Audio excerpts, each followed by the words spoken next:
So I'm gonna have to cut in the. I'm gonna have to cut in the opening or steal it from Twitch because I just press local record right now. I'm a professional. All right, we got our threat count up. We have our image up, and all right.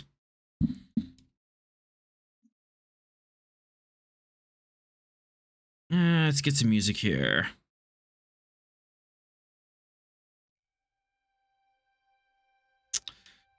Captain, if you can give us your log, please. Certainly.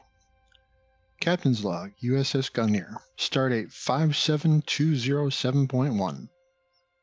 After reviewing all the data Commander Sorrell and his crew risked their lives to gather, it appears as though the Starfleet and Unearthian hostages are being held at a large starbase in the Ebon Expanse as food for the Avians.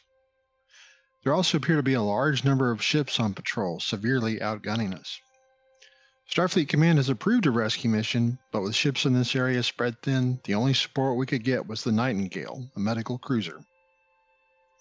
With our holographic engineer being tied up with the evacuation asteroid arc, we were able to poach an engineer from the Dunkirk, one of the ships in the evacuation fleet.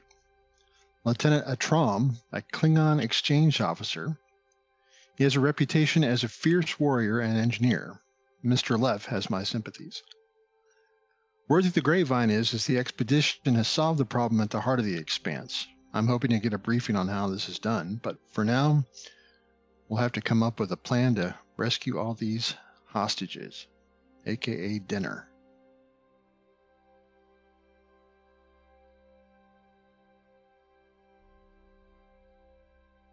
End log, I'm guessing? End log, I'm sorry, yes. Yep.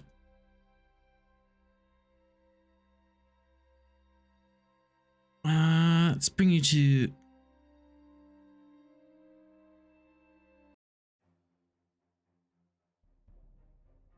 We're going to cut back a little bit. But, as mentioned, Starfleet has approved your rescue plan. However, we have limited number of ships. So, Sorrell's count says that there's anywhere between 4 and 8 of their cruisers in orbit at any time. And they are deeper into the Ebon Expanse.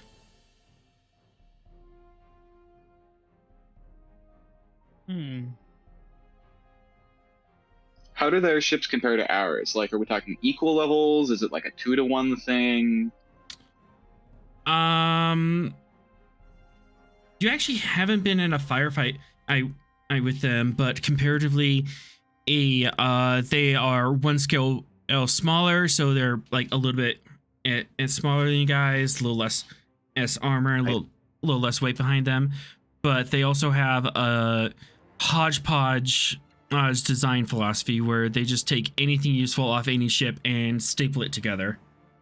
I seem to recall destroying 2 of them when they invaded the planet to get those people.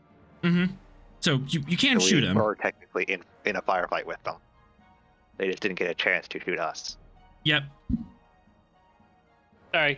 Sorry, Lieutenant Commander. I didn't actually figure out your name. You'll learn that nothing compares to the Gungnir.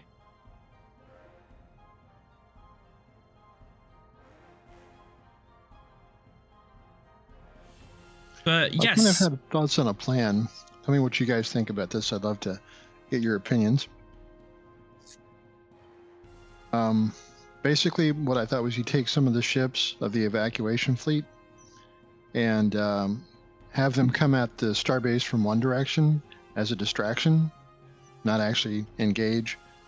And then once they pull the support ships away from the starbase, we can try and come in and establish our beachhead and see if we can also come up with some type of psionic stun gun that we can hit them with, the Avians, since they're all psionically communication based. Maybe the science and engineering teams could figure out something that would, stun them or reduce their effectiveness while we go in. So, thoughts? We can't pull the evacuation ships. They're still tied up with getting people out, and they are unarmed. So if they do get disabled in any way, they would be completely defenseless. Well, they do have their phasers, I'm told. So, but my plan essentially doesn't require them to get engaged, but merely be a distraction. Large number of ships coming in from the north while we come in from the south, pull them away, and then run. That seems like a big risk, doesn't it? For people that ships that are needed. Well, if what I've heard about the problem at the heart of the expanse being solved, we won't need to proceed with the evacuation, or at least as urgently. We may have a lot more time. I'm gonna say that Starfleet A Command saying that the evac ships are not in a position to be put in a tactical position because they are kind of stripped down and made for maximum room to evacuate 8 people. So they're kind of running on skeleton in crews, and they stripped out the torpedo launchers and a lot of the reinforcements a Galaxy class would normally come with. Well, at this point, one hit will disable them. We need a plan B. I have an idea. Shoot. If we just need to disable their defenses, why don't we take the Sleipnir and go in, stealthy? I know we're usually very warning shots, but I bet you could get us in. The ship in question is a bird of prey, yes? No, it's a Delta Flyer type.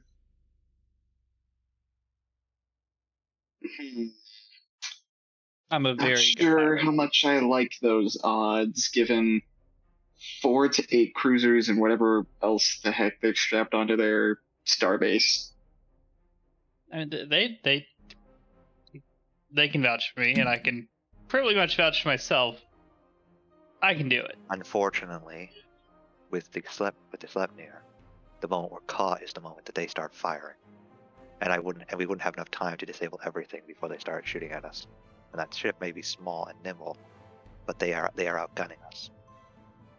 So we don't get caught. I'd rather be in the Gungnir than the Sleipnir if we have to go in. We could do both. I mean, if we want to go with the distraction plan, then Maybe the Gungnir is the distraction. Yeah. Gungnir draws aggro, and you take the Sleipnir in on a small team and establish a beachhead. Yep. And then the Gungnir bugs out once we're established. We could probably take in some teleporter. What's the word? Enhancers. If we want to get more people in. We could probably also stage a bunch of the runabouts with the hoplites at that asteroid that Sorel was able to hide behind.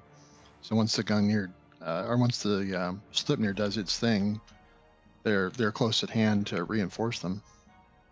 What about that? Depending on our approach, if we could get the Sleipnir in quietly without them noticing, then we could continue stealth inside as well.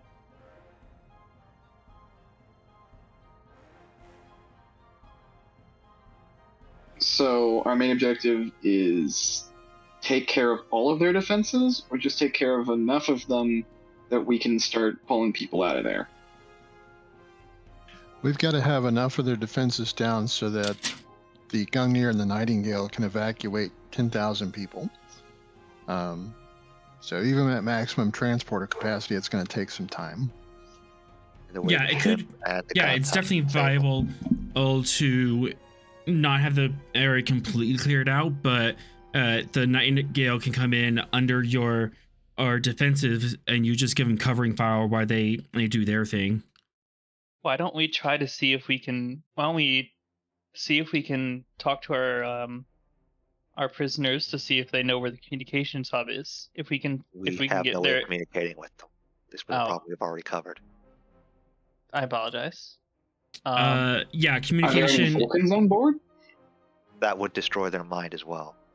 The psionic attacks are too powerful to be talked to. Have you tried pictures? Yeah, that actually has not been attempted yet.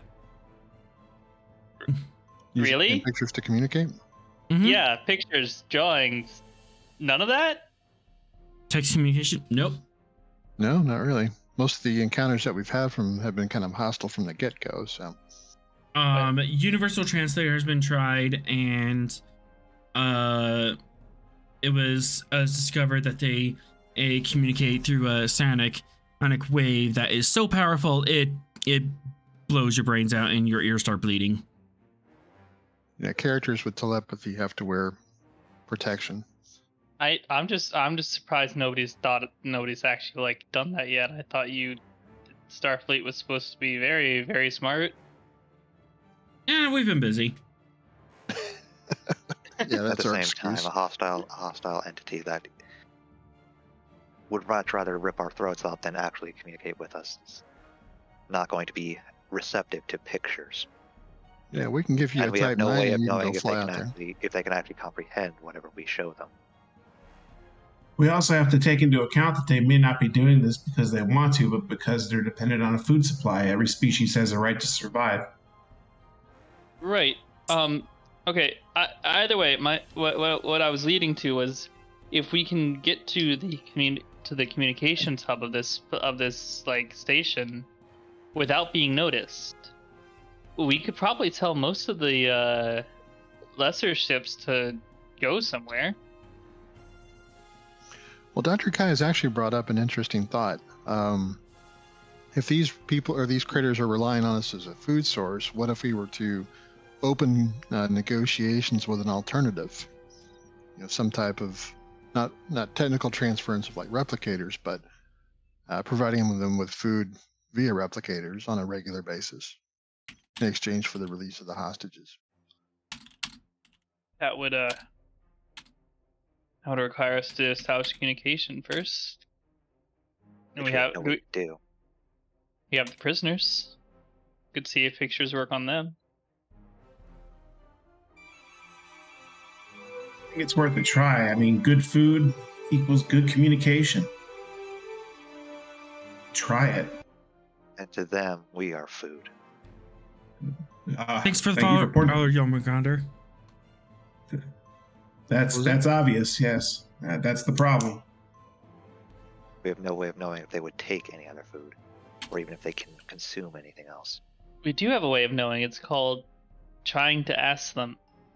Again, we have no way if they're going to be able to We have comprehend two your prisoners. pictures. Yeah, that's You what I'm can saying. Let's certainly go try this. Wait, how long have we had these prisoners? Couple weeks. At this point, It's like a week and a half. Well, they must have been eating something then, because wouldn't they have either died of malnutrition or at least be in a really bad state by now? They hadn't really tried. They've been accepting replicator rations, but just like standard protein bricks. Well, we know that they'll eat more than sentients. Can we try just to feed them and put something in there that's replicated and see what happens? Mm. We can Only try. accepting I mean, protein, I'm certainly willing so to they won't accept test this much of else. approach. Try. I'm not sure we'll be successful, but we can try. But if the security chief is right, if that doesn't work, what's Plan B? Well, from the input I got here, I think we should go in with the Gungnir as distraction, have the Slipnir try and slip into the defenses, establish a beachhead that way, and either we can draw off or destroy as many cruisers as we can. How does that sound for Plan B? I approve. Sounds reasonable, Captain, but I'm not a tactical officer. Mr. Fox, what do you think?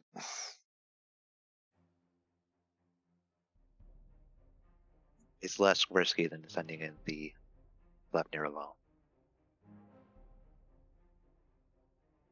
Then we're decided. Let's try Plan A first. Plan A is already out the window. That was distraction with excavation ship. I thought new Wait. Plan A was trying to talk to them. No, that was not new Plan A. That's That's new Plan we A. were still trying to get Plan B. That would be Plan C. So wait, no. So What distraction letter are is we Plan on? C. Ew. Who's on first? All right, put up the PowerPoint presentation again. Oh my goodness. Now, Okay, Plan B is to talk to them. Plan C is to kick the shit out of them. And try to feed them first. Correct.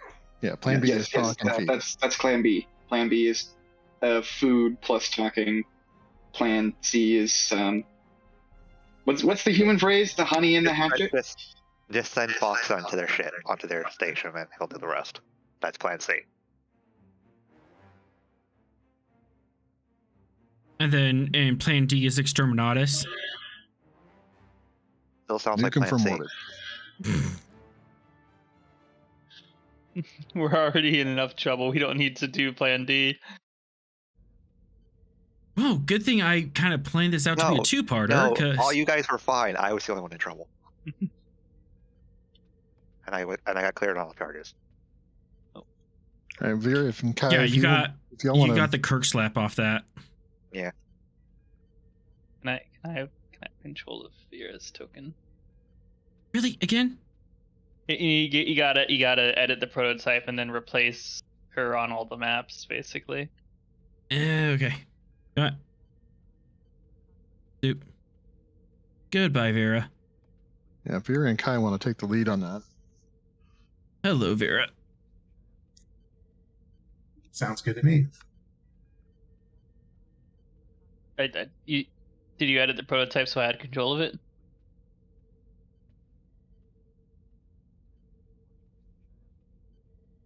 Scrolling down, find you. There we are. There we go. Awesome. Thank you. Sorry. I could certainly try. I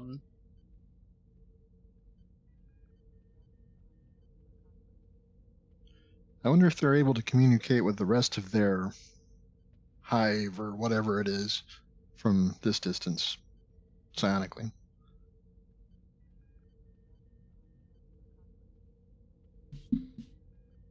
I know little to nothing about that field, but the fact that they have ship-to-ship communicators that seems to be based off of their psionics indicates to me that they still need technological help across stellar distances.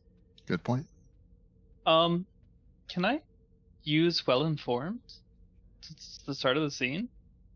Also, we gain a momentum from close-knit crew.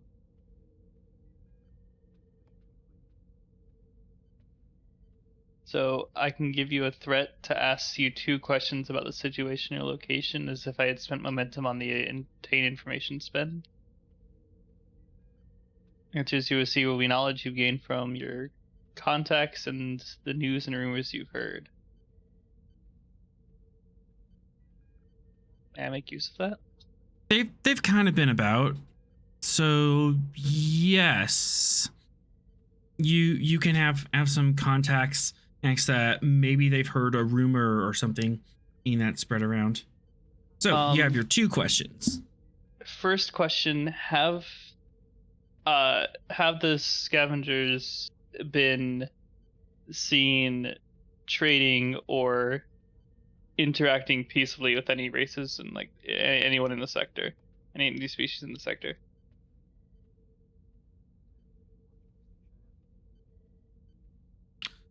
Not on a species level. They're there's like scuttlebutt and rumors of people like, oh yeah, I saw this one mysterious bounty hunter ship that was apparently trading with them, but that was like a half a system away. I didn't really see them too well. Or there's rumors that so and so totally trades with them and gives them rotten meat in exchange for or some tech, but it's never a first person or even a second person account.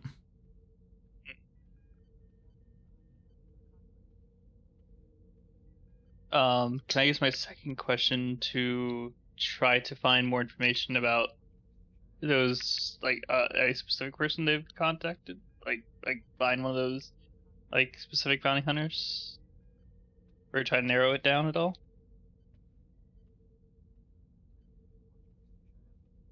I don't know if that's within the scope of it, so. Give me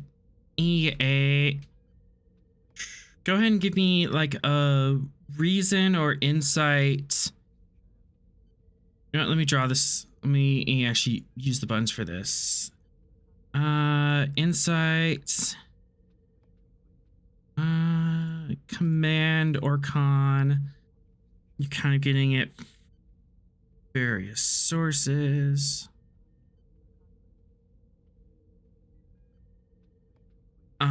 You get like a short list of names that keep cropping up. There's like 5 or 6 of them, so you have some contacts, and so you can go through, and this role will represent you just kind of like vetting them out and trying to get to the good one. Does former syndicate member the trait help with this at all, or is that what's basically allowing it at all? That's no, the talents is kind of allowing you to do this, and I'm gonna spend some threat and make that comp 3, because these guys might lie to you. They might sell you out. All sorts of fun things might happen. Okay. Focus and skullduggery. Okay.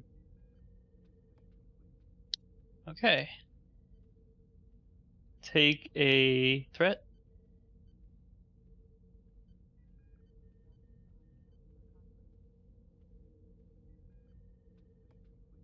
Yeah, Vera. Nice. So that is 2 momentum generated.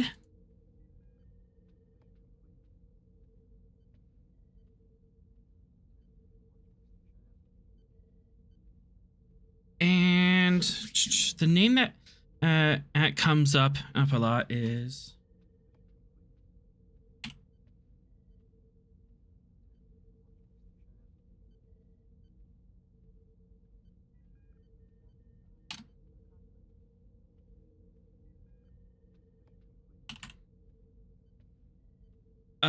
Gungnir, Ferengi.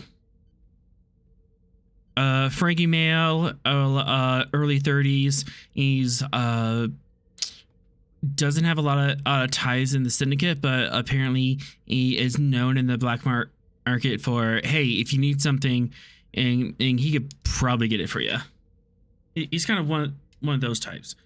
Not quite a fence, not quite a smuggler, or he's trying to stay very gray, but he's definitely input into the black market.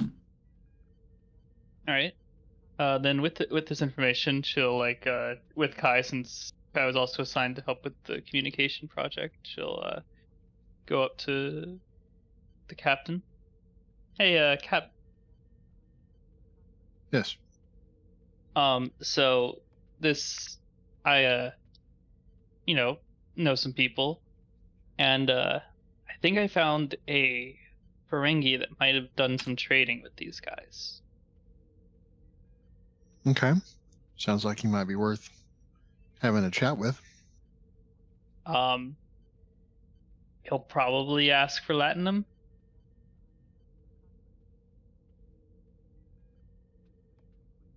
Do I need permission to make a deal? What kind of petty cash fund would we have for this kind of thing? About 3 momentum's worth. 3 momentum's worth. Okay. Yeah, there's not a currency system in Star Trek Adventures for some reason. I don't know why. It's not like we're communists or something. We don't have money. But we have to deal with those because sneaking we don't capitalists. do Ferengi things very often. Yeah, Yeah, we don't do that's Ferengi things very often. Basically, you can basically if you're doing a deal, in lore as a captain, and you do have a slush fund, and for dealing with other races, you do have like an allowance of latinum, and that you can and use to make deals, and it is a dramatic amount. So if you're making a deal, it would be a certain amount of threat or a certain amount of momentum to buy them off. Okay. Wait. Yeah, we can offer him a consultant fee. Why don't we try 10 strips of latinum and see where that goes. Gotcha. Bailey, Yes. can you help us call a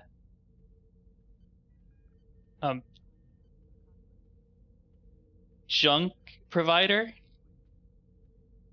Any junk provider in particular?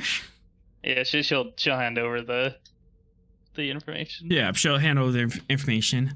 I can and definitely send this out, but I'm not sure or he'll respond immediately. He might be off grid, but certainly worth a try. And Assure him payment. mm-hmm.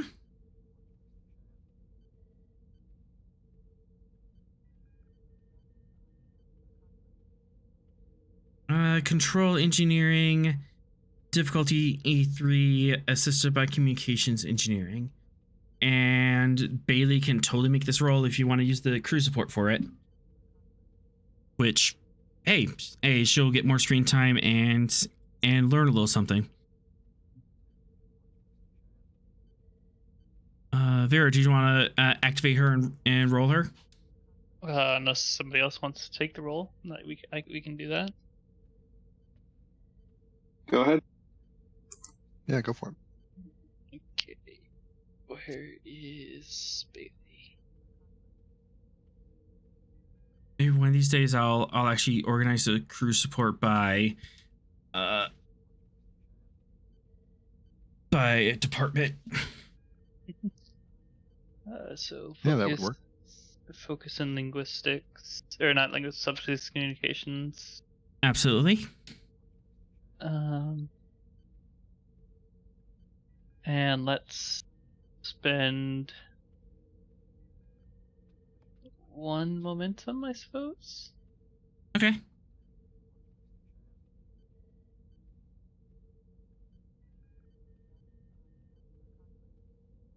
Wow, she bombed it. Wow. She does not have any values to work off of. I'm sure she has some activations behind her, or she's been on screen a lot. Yeah, we should have thrown in some values there. So feel free to make a value up on the spot. This is a bit unorthodox, but my table, my rules. What do you guys think? You know Bailey a little bit better than I do. Good So communication is only at the heart of a Roth. Starfleet officer. That works. Patient is at the heart of a Starfleet officer. Yeah, Mr. Focus. No, Oh. you're Mr. I'm not allowed to have any more foci. So yeah, can we have her spend determination to reroll? I will accept that determination. Oh my god. Come on, ship. Leadership here. Yeah, ship helps. Oh, we need 1 more. You have a reroll hit in anywhere? Could I lend a hand because engineering? An assist? Would probably help, yeah. Yes, you can. You can assist. Sweet. How do I go about doing that? Oh, yes. This is your first roll. Okay, so open up your character sheet. I'm going to open up alongside you. And then you're going to go to the character sheet section. You should see a Starfleet logo and all your information.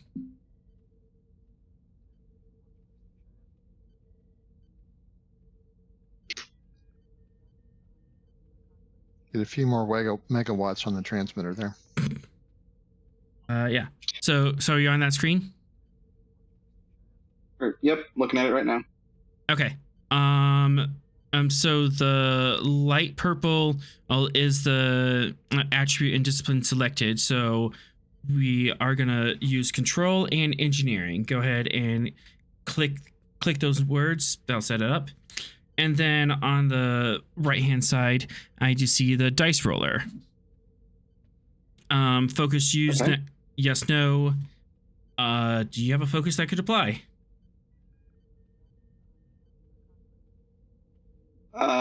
Closest thing would probably be electroplasma systems or computers.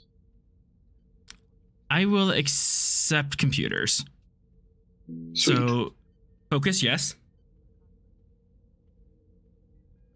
Complication and generally stays at 1, so you complicate on a 20. If it goes higher, then you would set that there. And then the task roller, since you're doing assist, you want to set that to just 1 dice.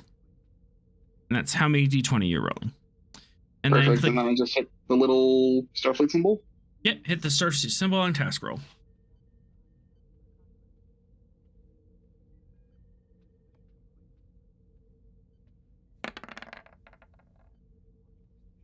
Huzzah! We Yay. got there. We did a thing. Yeah, by adjusting some of the parameters, you're able to cut through the noise, and you get a very surprised Ferengi on the call. Hello, yes. What do you want? Surf. I didn't do it. I have nothing to do. I was not involved in that. Oh no, this is a job. This is profit.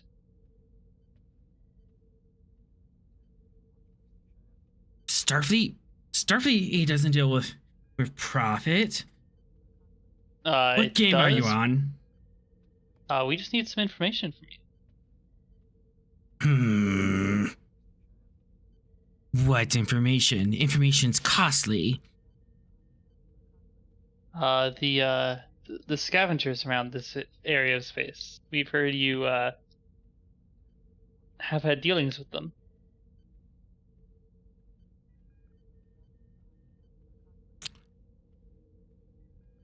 Perhaps.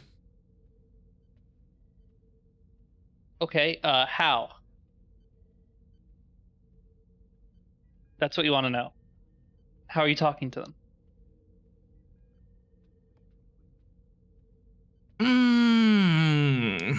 So Starfleet's interested in talking with the locals, huh? And you're interested in Latinum. So we can make this very easy. You see, I've kind of come up with a proprietary communication system. And it's very advanced. Took me a long, hard time to come up with it. So, and then there's the transfer rate.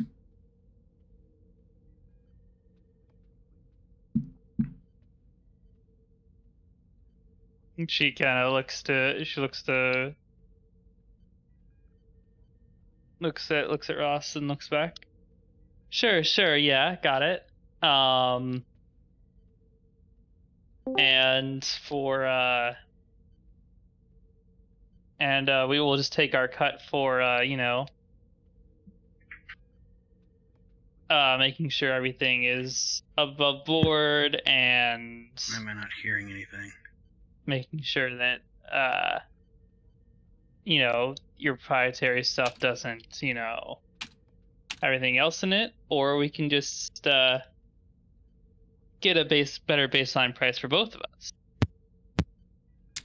Okay. I'm gonna need.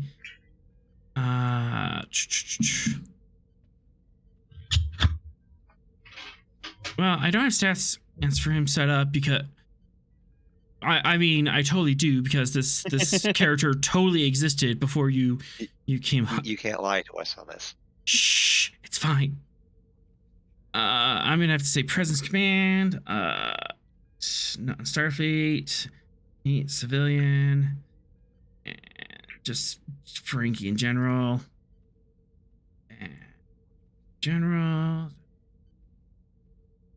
Squeal on you. Presence command difficulty 4 complication 4. Ooh. Okay. Since I'm currently at my seat, I can use con, correct? Is that how that works? For shipboard functions, and I don't think. Okay, my bad. No, it generally would work like that, but not. Yeah, you can't be more persuasive because you're sitting in the conch seat. Okay. However, the captain can totally give a speech. Try to talk him down. What's this guy's name? Grabnil. Mr. Grabnell, this is Captain Rost of the Gungnir. What we're trying to do is open communications with this avian scavenger race. We understand that you have some influence with them, and we'd appreciate the assistance of your consultation. If things go the way we're expecting, there could be an opportunity here for some commerce between the Federation and them, and a middleman like you in between there would certainly stand to profit, provided things go well. But if I were to give you my communication method, then Starfleet can come in and undercut my profit margin. But you could also market yourself as the hero who helped stop the conflict in the sector. A lot of prestige and profit in that. Peace is good for our business. But then again, war is good for business.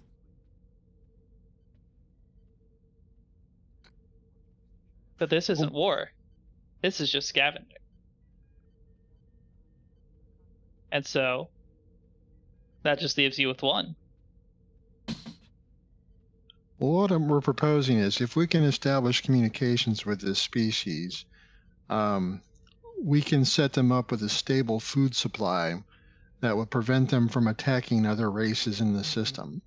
They wouldn't need to do that anymore. And someone like you could serve as the conduit for that food to them. That's not something the Federation wants to be involved in. We can contract that out to you. At a reasonable profit margin, of course.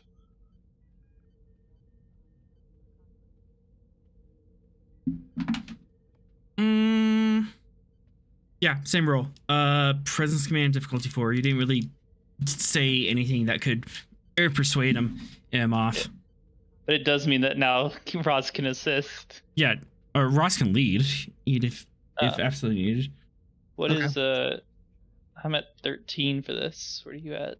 14. Okay, then I will assist. Would a leadership focus work? He's not in your chain command. Okay.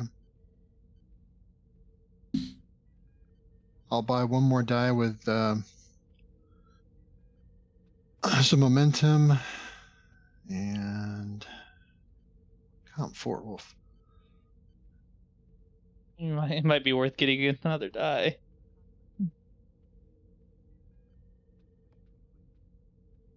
Don't forget, if we go below 1 momentum on the next scene that veers in, we get a momentum. Yeah, I think I might have a medal here. Let me find it. You have both commands, so you really want to be using threat. That's a good point. Yeah.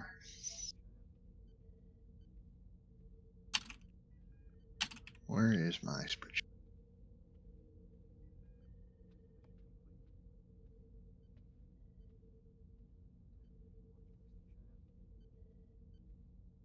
Can I use my palm leaf medal? Once per mission, while attempting to use persuade in order to prevent violence, the character may reduce the difficulty by 1 to a minimum of 1. He is not being violent. He's just negotiating. Okay, it was worth a shot. All right, I'll use a point of threat and you had 2 points of momentum. So yeah. Okay, I'll buy 2 extra dice with momentum and threat.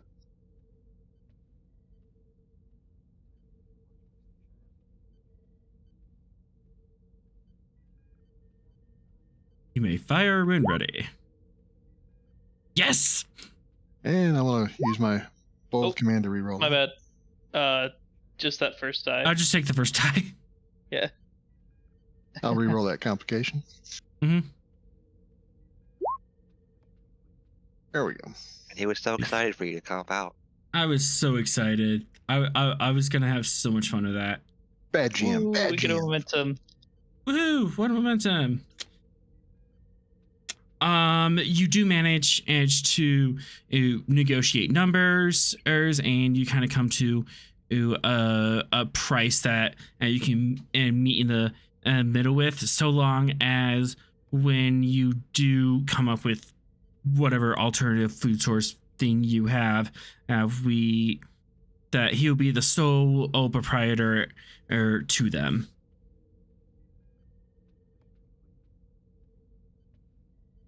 All right, we can live with that.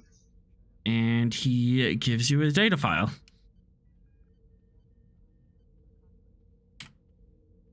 I assume, Captain, you would like me to begin replicating this as soon as possible? What's the data file consist of? Vera was on the right track. Pictograph language. Oh, great. Saved us time on figuring it out.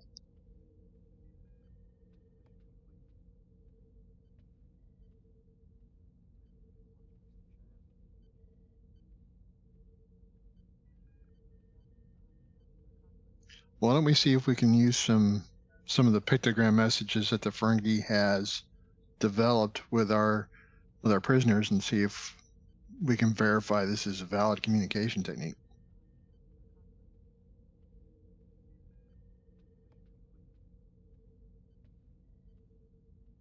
You certainly could. Alrighty. Who's going down there?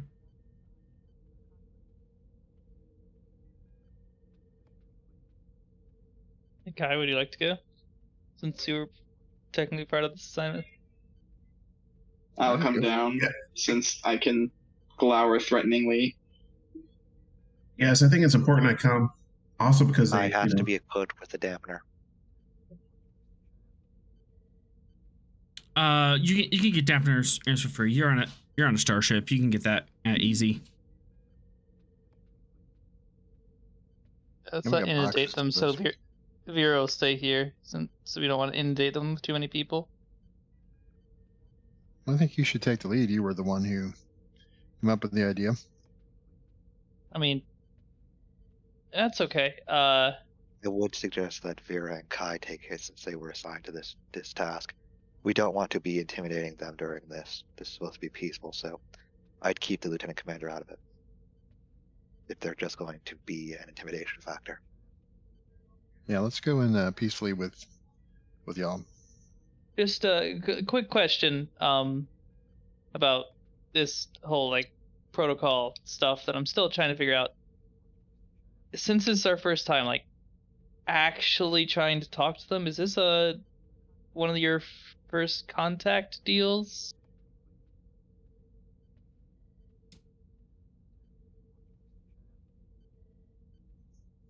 I guess technically this would be first peaceful contact, hopefully. Okay. No pressure, though. Yeah, that's what they trained you at the academy for, right? Yeah.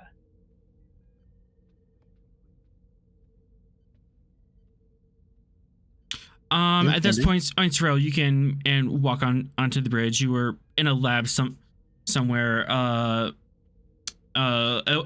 You were in a lab monitoring the Ebon Expanse. Girl walks in the scene. There's like clapping, laughter. Fascinating.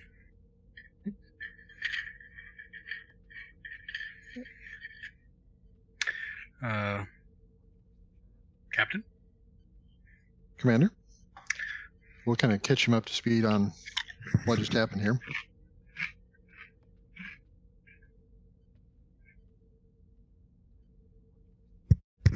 And what was that? Well, basically, Vera here was able to find a Ferengi trader that had some knowledge and experience of these avian scavengers and had some basic communication technique with them. We were able to negotiate purchasing that information. Our thought is we can hopefully negotiate release of the hostages in exchange for an alternative food source is what our goal is. So Vera and Dr. Kai, we're going to see if we could test this communications technique out with the prisoners in the brig and see how that goes. Make sure we didn't buy any more pinball parts. So is this part of the microphone technology that we found in the shuttle? Or is this separate from that? This is separate from that. Okay. So he's got like... based. Interesting. Okay. So he's Yeah. offering it to us for free? Oh, Not for definitely free. not for free. Oh, darn. Oh, well. We promised him exclusive rights to shipping them food. Should you come up with an alternative? Okay. It's a hefty price. Well, I don't want to be stuck in the middle of delivering these things food, so why not let a man of commerce take care of it? Logical. Captain, with your permission, I'm going to return to engineering and begin seeing if your idea for a stunning frequency is feasible or not. Ah, that would be great, yes. With that, I will leave the bridge. Okay. Here's like walking down with Kai, trying to like look over the device, I suppose. Yeah. The At Kai, at Kai and Vera, you're walking down the hallways, making your way towards the brig together. Okay.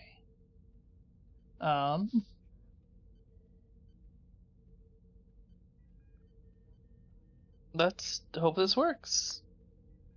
Oh, man, you can't say it's not going to be interesting. That's for sure. So let's hope it works. That would be preferable.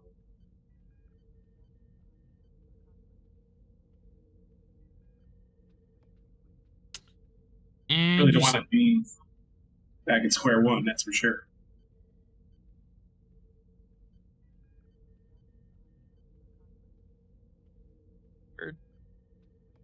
and you see the burbs. Box, would they be in separate cells or would a single cell be fine? Separate cells. How much environmental control would you give them? Limited control. Yeah, they've kind of indicated that they want the room darkened.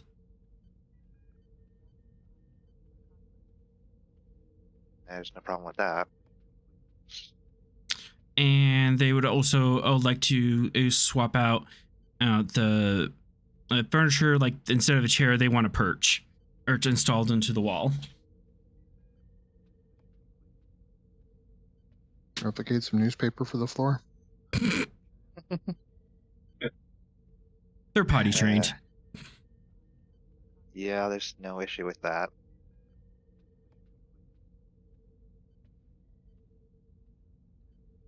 And also, gravity set to about 75%. 75% G. Limit it to the cells. Yep, just the cells. That's fine. Yeah, they've managed to barely been able to communicate that they want on these things. They also like set of towels and therapeutic soap. So yeah, we'll let's see which one's a greeting here. So you walk into the room, and we totally need spooky music for this. Tension rising or haunting mystery? I always get those two mixed up.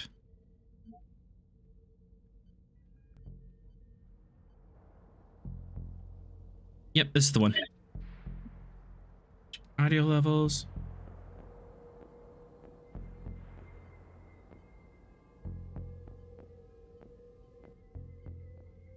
All right.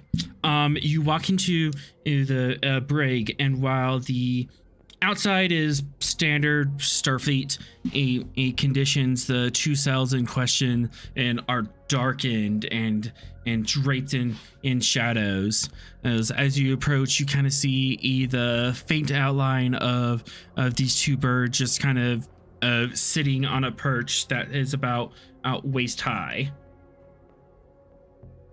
And they're just kind of sitting in the cell, just watching you with big, unblinking eyes.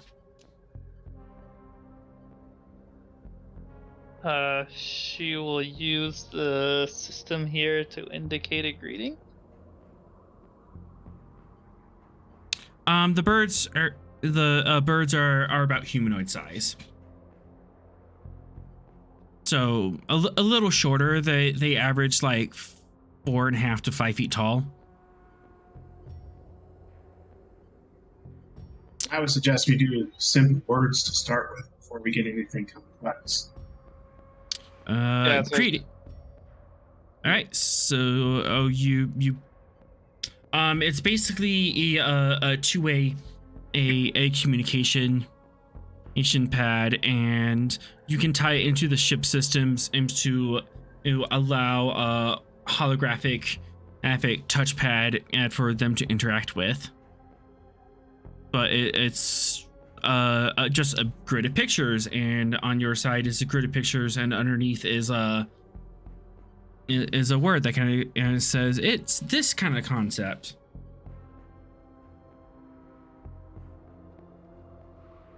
And you find the one that indicates greeting, hello, that kind of stuff, and it flashes a image of a raised feather and wings tucked in.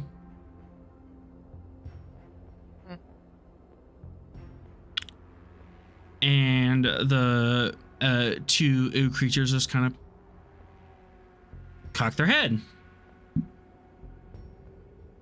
They just cock their head and are bemused at this. One of them actually however, one of them does reach out to the holographic interface and types out symbols for pain, yes, no, 3, a 47, food, air, communicator.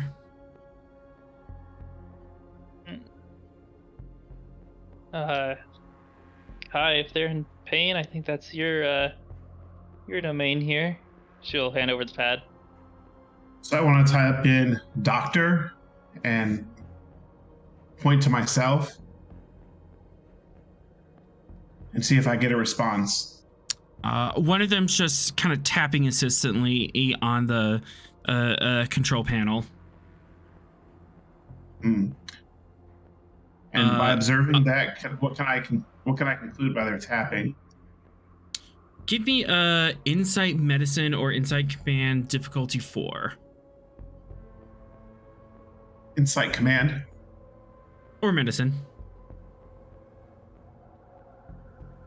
Difficulty 4. These are really alien creatures. And so can I buy 3 dice? 1 momentum, 2 threat. Yes. And can I use a focus here? Well, emergency medicine, diplomacy, or xenobiology apply? I will take diplomacy. All right.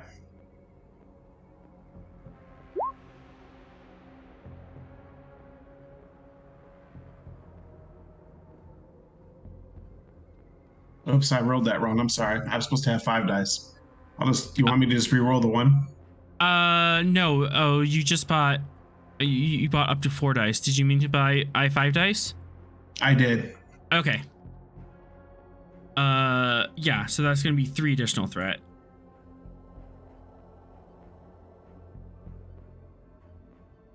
Oh, and I forgot to include the focus in that. I apologize.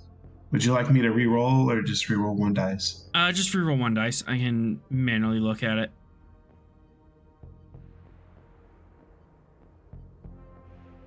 Nice. And one of them's a crit. So you gain a momentum.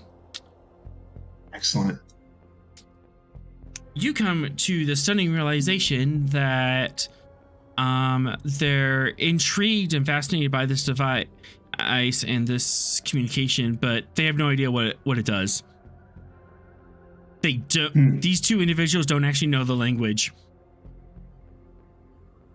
These 2 individuals don't know their own language. It's not an actual language. It's a lingua franca. It's a trade language. Right. And He would these 2 never actually call it this is their language, just that he has a way to communicate with this is a trade language that the Ferengi and the Necravians actually came up with, but only the trade class as would actually come up with it. These 2 don't appear to be traders, so they never had a reason to learn this language. See. So I'm going to report that to the lieutenant, or excuse me, the commander. And it's not their language, it's a specialized trader language that they're unfamiliar with. Still might be useful. Indeed, it might. I assume their command would probably be aware of it as well. True, if we can find someone in their command, and I'm sure they could locate the proper traders to translate more accurately. Can I try another pictogram with both of them? They don't really know it, so I guess it's not going to really be effective, but I'll do it anyways. You can certainly try. Yeah, I'm going to try one for peace.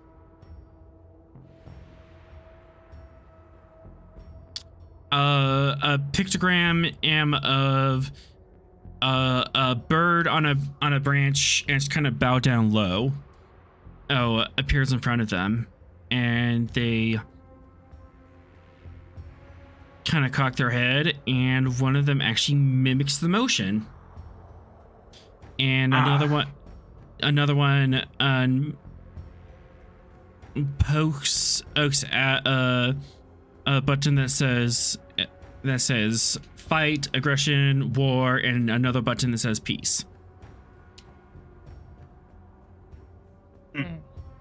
It's like war, peace, yes, no, peace. Well, I'm guessing then that's a universal symbol for them. That's one that they understand. Yes. And they're trying to communicate, it seems like. They're trying to make an effort. This is going to be a slow process, though. We could be here for weeks. Just trying to, figure this out. How long until we arrive? You have 3 days in travel. Let's see what we can figure out in the next 3 days. so we can be ready for communication, I suppose. I agree, Commander. Look, Ma, I'm not a extended to commander. ask. I'm not a commander. I am an ensign.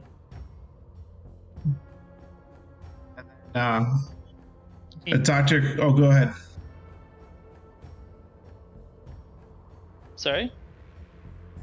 I was Dr. Kai to Captain Ross. Yes, go ahead. Captain, we've made partial communication. They actually don't understand this language, but there are some universal symbols they seem to understand. This appears to be a trade language created by the Ferengi to have dealings with this race. But since they're not traders, they really don't understand it. But they do understand certain symbols, it seems like. But it could take a lot of time to figure out a valid way of communicating, just going back and forth. So I just wanted to update you, sir. Well, that's a start. And you know, Darmak at Tanagar started from somewhere, right? Yes, sir. Well, what? Chaka when the walls fell. Shockingly, when the walls fell, yes. Timba, his arms wide. Are you And all we're confusing Mira. above board? Out of character, I love it. In character, fear is just question marks. It's a Star Trek or Starfleet joke. You wouldn't get it. I suppose, yeah, that would be kind of a famous thing. That story totally would have gotten around the fleet. How do you spell presence? Screw it. PRES. ENCE. Pres plus. I'm trying to think. Easy, I would just put PRES period and just have it be abbreviated. Yeah, I'm just abbreviating it.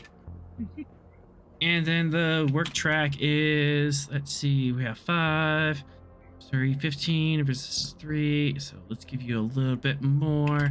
18. Actually, since we're roughly in like lower decks sort of time frame, we actually have Kayshawn as like our as a officer. Yes, as absolutely. You either have been in strides to incorporate the I want to say Kashoans, but that's a completely different race.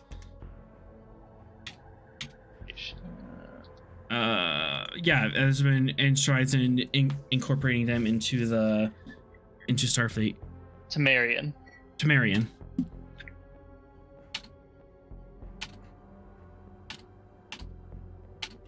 Did I hear correctly that one of the prisoners might be slightly injured? Or did I not hear that correctly? They don't know the language, they were just tapping butts. Honest pain was one of their universal symbols. We don't know. Yeah. He didn't respond to doctor, so. Can I go ahead and use my medical tricorder to scan them? And see if it gives me any information about whether or not they're injured or not?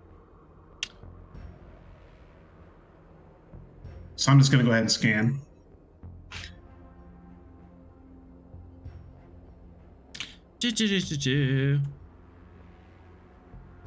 Spending 2 threat for raisins, but reason medicine in difficulty 3.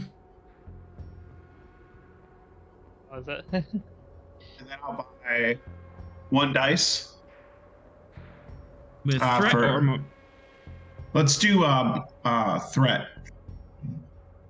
1 dice with a threat. You have any focuses or talents that might apply? Just emergency medicine. It's not quite an xenobiology. Yeah. I will take. Okay.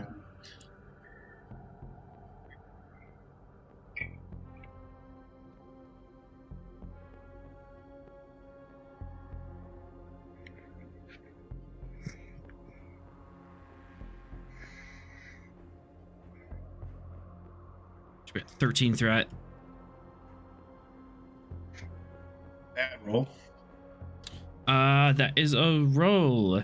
You got momentum off that. They were injured previously, but they have been treated in the meantime. They had like a very notable injury of, hey, they took a plasma bolt into the shoulder, but that has been healed. I see. Okay. I'll just continue to try to communicate with them by using various words as best I can. That's what the extended task roll is right above your heads. It's going to be a presence, command, or medicine, kind of depending on what angle you want to tank this. It's difficulty 4, magnitude 3, resistance 3, and you have a work track of 18 you need to get through. And this is to represent spending day after day trying to teach these guys the language, trying to establish how it works. You do have a little bit of headway because you notice that some of these symbols are universal gestures. Here's for them. That definitely helps. And you have like a little bit of starting pace, but it's still Xeno. Yeah, it's still xenopsychology, and it's still trying to teach them how to string together these concepts. So it's going to take a while. So you said presence medicine? Mm-hmm. And difficulty 3? Difficulty 4 to start off with. I'm sorry. You're fine. So I'll buy 3 dice. For a total of 5. For a total of 5. And I can assist, right? Yes. Hang on 1 second. I have to pause. I have someone at my door. I'll be right back. Okay. Is the doctor attempting attempting to translate the language or heal them? So He's attempting to teach them how to speak the language. From what that task does, he doesn't need to heal them since the injury you caused to them has already been dealt with. Yeah, they've already been healed. Okay. And this is the language that the traders use, not the language we got or that we tapped into with the through that data we got at the space station. Yes, this is a pictographic language that the Ferengi has been using with their trader class. The language that we were trying to tap into was their actual psionic language that would probably kill you and Ross if we let you do too much with that. At least be a heck of a headache. Well, we do have some technology that we were hoping to. Our previous chief engineer was supposed to be working on to provide a potential communication / translation. I don't know what the status of that is. Come to think of it, what is the status of that?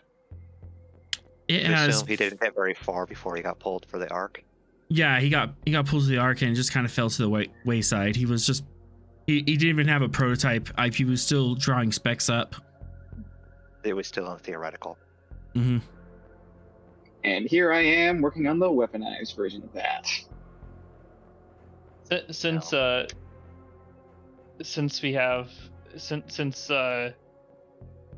Orion now have like some of them have like the more like toned down like just social like social lubricant pheromones rather than the French ooh la la pheromones. Yeah. Does that assist us all here since they aren't like vaccinated against Orion pheromones at all? They do have olfactory A sensors. They could possibly be affected by pheromones. I mean, how might does make them that? A little bit more friendly.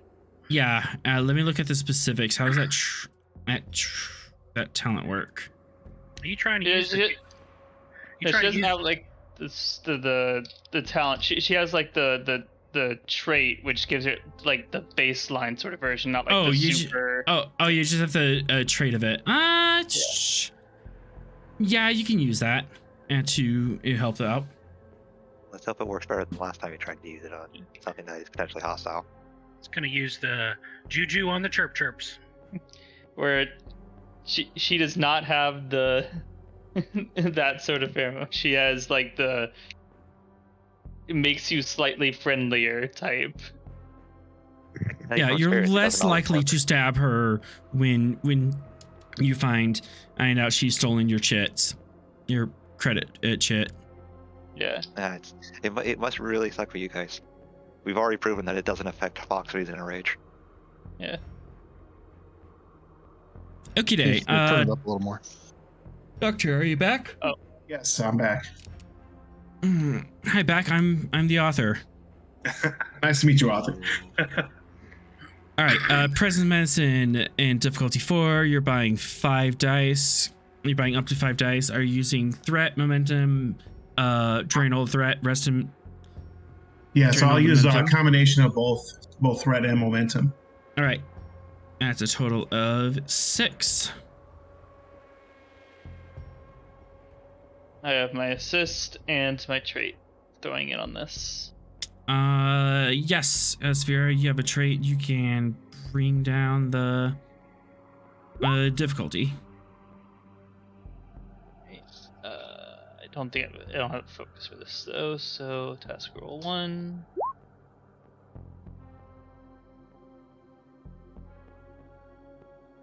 That is 4, 5 on a diff 3. Momentum generated as you start getting some headway on them by. Oops, wrong button. You get some headway by I kind of breaking down to very basic math. AFCOM sets. Here's the number symbols. Here's addition, subtraction, equals to, and you're building a lingua franca from there. All right, sounds good. I'm gonna take psychic damage from that pun, Sorrel. So basically, we're winging it. I'm the one supposed to be the puns here. I'm quickly reaching my threshold for psychic damage. All right, Commander Atram, you make it to engineering. This is kind of a new space for you. It's a different bridge, a different engineering room layout than you're used to, but it's definitely within the same generation. The staff is mostly focusing on their task. In fact, as you walk by, they kind of almost bury themselves in their work, just like, oh yes, I'm totally busy. Yes, please. No need to talk to me. I'm very busy in this work. It's very clean. It's very well run. Mm-hmm. But, what would you like to do? I'm gonna do what I said I was gonna do, and I'm gonna start looking at the recovered communication technology and seeing if I can either make heads or tails of it, or at least make enough of a head of it that I can use it to temporarily stun burp people.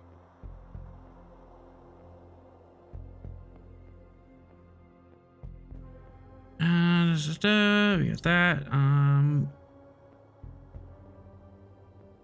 F3, and should there be any complication?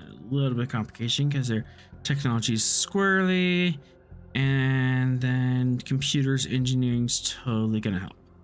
All right, reason engineering, difficulty 3, complication 2, assisted by computers engineering.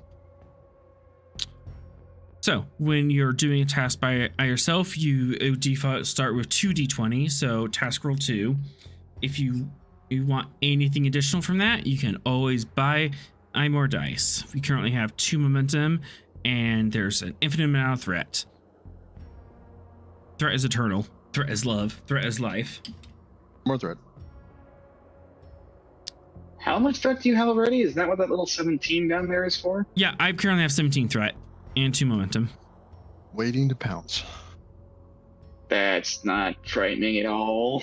It's fine. This is low for us. Wait until I actually have to do things. I am now much more concerned than when I started. Okay. You should see the Klingon game. Man, he gives up to triple digits. What? Okay. I don't think they got to triple digits. They definitely got up to like 80 threat at one point. Anyways, No, they hit 100. they did hit 100. Oh goodness. They hit 100. Okay. Anyways, back to our game. Cool. You have a difficulty 3 task here. How would you like to attempt this? How would you like to buy dice, finagle, focuses, finagle threats? Well, you did mention that it's a computers, so it falls under computers for my focus. So I am using a focus. I will accept computers as a focus. You're looking up someone else's previous report. Mm-hmm. Let me see if anything else applies here. Let's see. Hang on.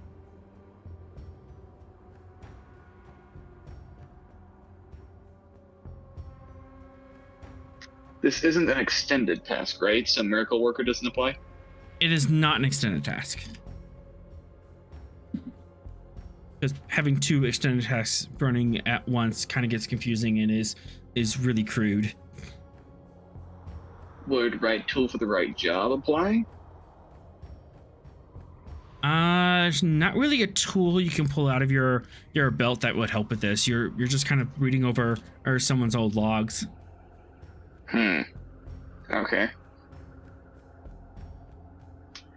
In that case, you know what? Let's do a momentum and a threat to get me a couple more dice there. Okay. So 2 more dice. Yes. All right. So 2 dice. Would cost you 3 resources. How do you want to split that between the threat and the momentum? Oh, I didn't realize it was a scaling cost. Yeah, it was a scaling cost. First extra dice is 6 every time. Yeah, first extra dice is 1, second extra dice is 2, third extra dice costs 3. Okay, good to know. You guys cool if I spend the remaining 2 momentum, or should I just toss an extra threat in there? Because why not? If you want the amount of dice you were trying to get, you have to spend at least 1 threat. Well, yes, I was just asking if you wanted me to leave a momentum left over or not.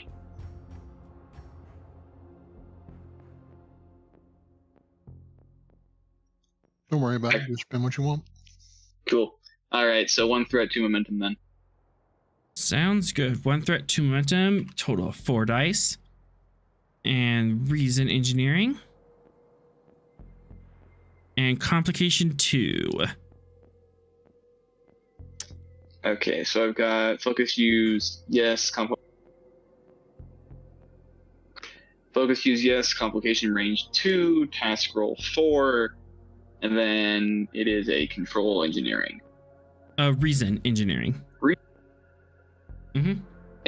Reason engineering, fixed it. Okay, cool. I'm gonna push the button.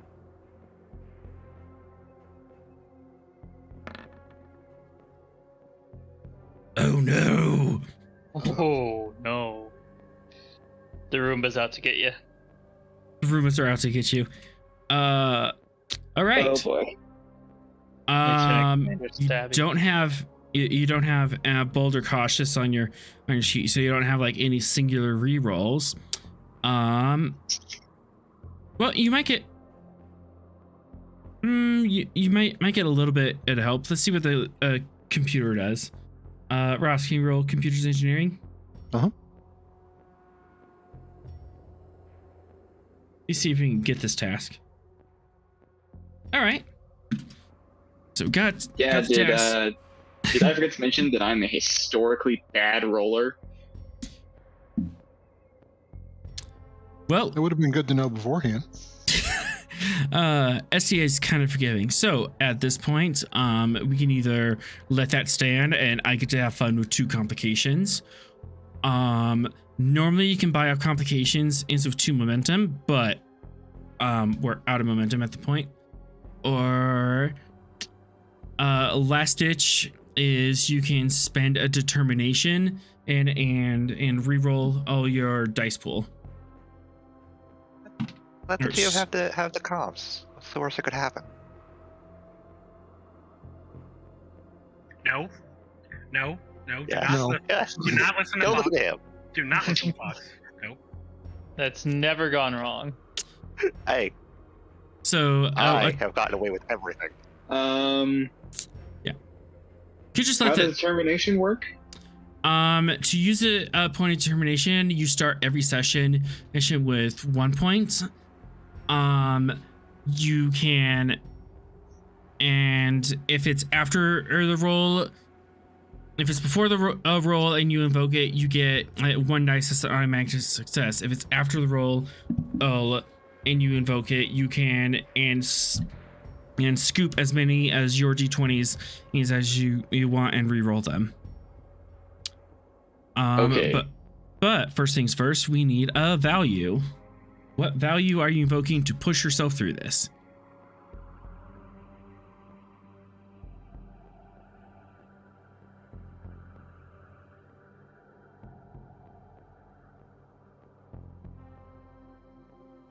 I'm gonna go with it doesn't have to be pretty, it just has to work. I'll accept that. You're working with really messy notes, and you're trying to pull all these conflicting data and incomplete data together.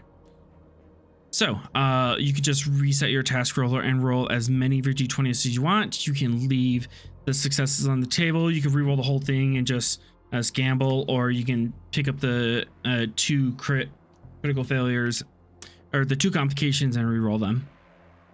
I'm just gonna re-roll the 2 complications. All right.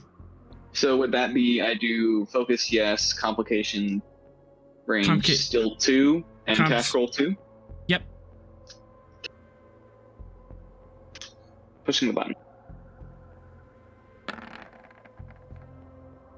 Hey, it's not so complicated anymore. So, also, because of our advancement system, in your notes, your personal notes somewhere, write down that you spent this particular determination of it doesn't have to be pretty, and kind of just a short sentence of what you did with it. That will be important and to note later. Just a small note of you spent determination and what you spent it on. Okay. However, narratively, you're trying to get through these notes, and it is not making sense. You're getting a lot of conflicting information, and it's not, things are not quite lining up, and you're just kind of like, oh, you did get a point of momentum. Thank you.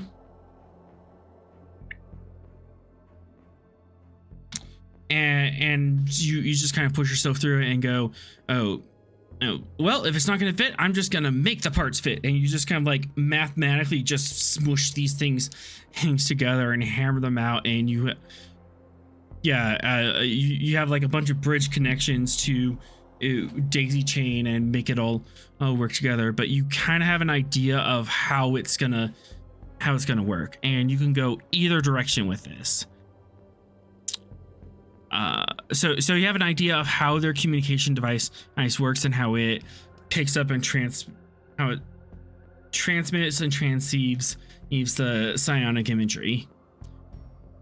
You could go either direction with this. You could either set this up as a communication device or a screamer, a sonic grenade of sorts.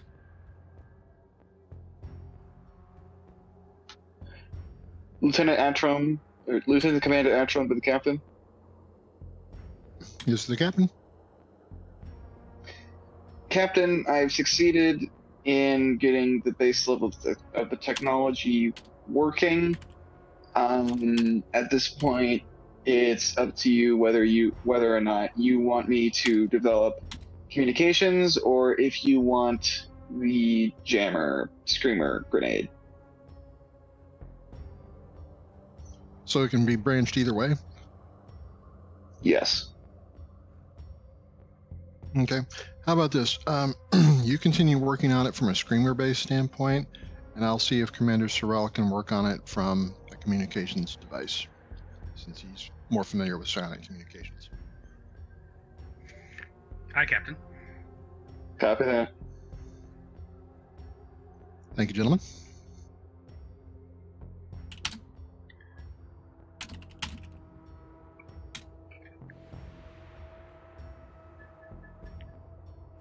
So I guess we're doing that then. Yes. So now we're putting this together and making a screamer to it. Actually, let's cut from there or move somewhere else. Kind of leave you in the middle of that. On the bridge, Fox, Sorrel, and Rust. You are still underway at maximum cruise. You're kind of making your way through the Evan Expanse, and Ross, you do receive the log from the expedition that says it's kind of trimmed down and truncated, but basically he says, "Yep, situation has been solved. We found the star in the middle of the Evan Expanse, and we managed to solve it naturally." And that's it. It was pretty limited. It seems like they're still deep in the expanse, and they have limited communication. Oh, I see. Still in progress then. But you're already receiving reports from elsewhere in the fleet that at the Evan Expanse effects are slowly lightening up. It's this region of space is still going to be messed up for several decades, but the projections are showing that it's not advancing anymore and slowly retreating. And just so I'm clear on that, does that mean we don't have to evacuate the entire planet anymore? The planet would still need to be evacuated, but instead of in terms of we have months left, if we now have a timeline of a couple years. What's the projection? We can get 100% out then? Yeah, you can get 100% out. Okay.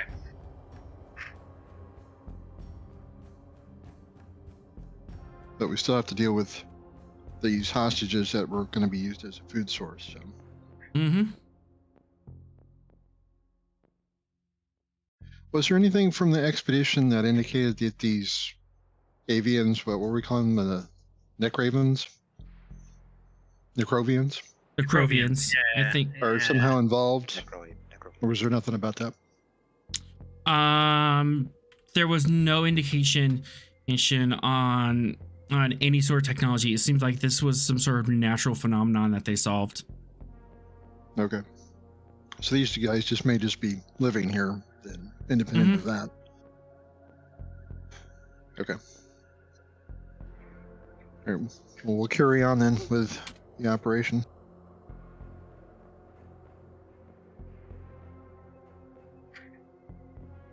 But that at least makes your job easier, as you're not gonna have to fight the expanse much to get there. Yes, that will help. Anything else you guys would like to do?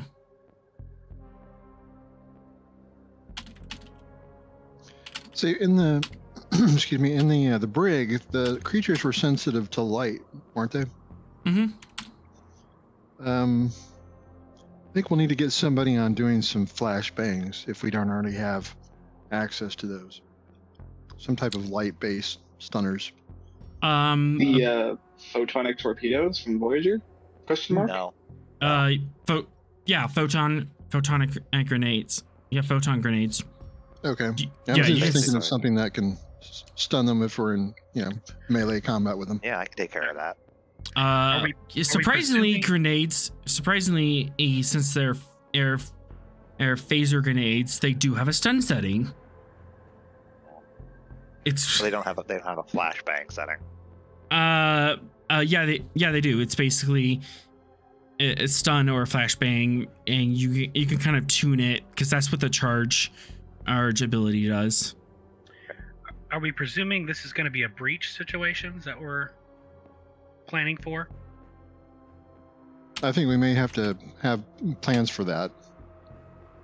I don't think we're going to be able to get them off unless we somehow disable any kind of shielding these things have.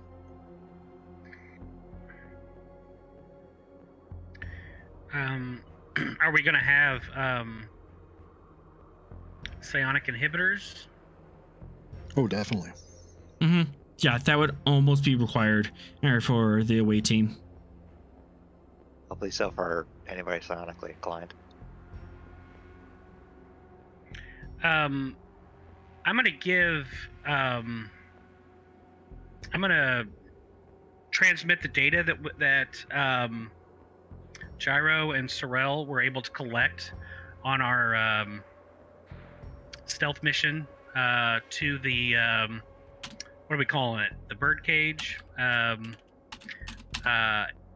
that Vera can start running simulations. Vera could do that, but then she's not gonna be able to help with teaching them a new language. So it's up to her if she wants to do that, but that could definitely be an advantage you make. We should probably stick with the communication. Maybe we can just have another con officer do that.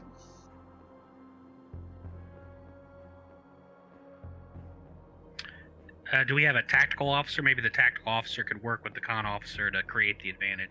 Aye. There we go. You do have a con. You do have a tactical officer. I feel like you forget that I am also the tactical officer. Well, I just get very accustomed to you telling me that you only punch things. I punch things. I am best at punching things. Yeah. But do you not remember all the fear of God I put into people? Well, good. Then I absolutely transmit that data to Fox Station as well. That yeah, this sounds like we're creating an advantage. Presence science div 2, assisted by computer science, as you're writing up a report and trying to present it in a way that is not just raw data. Right. Okay.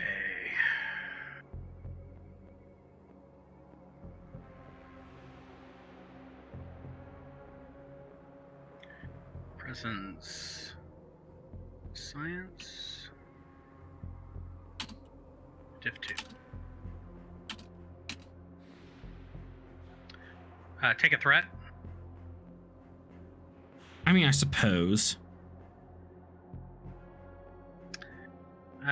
Since this is sensor data, sensor operations as a focus. Mm-hmm. Okay.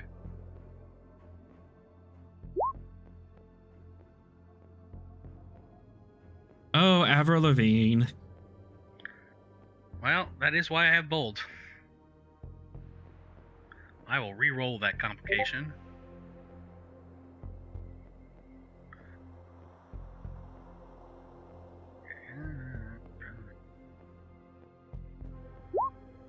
You have to be kidding me.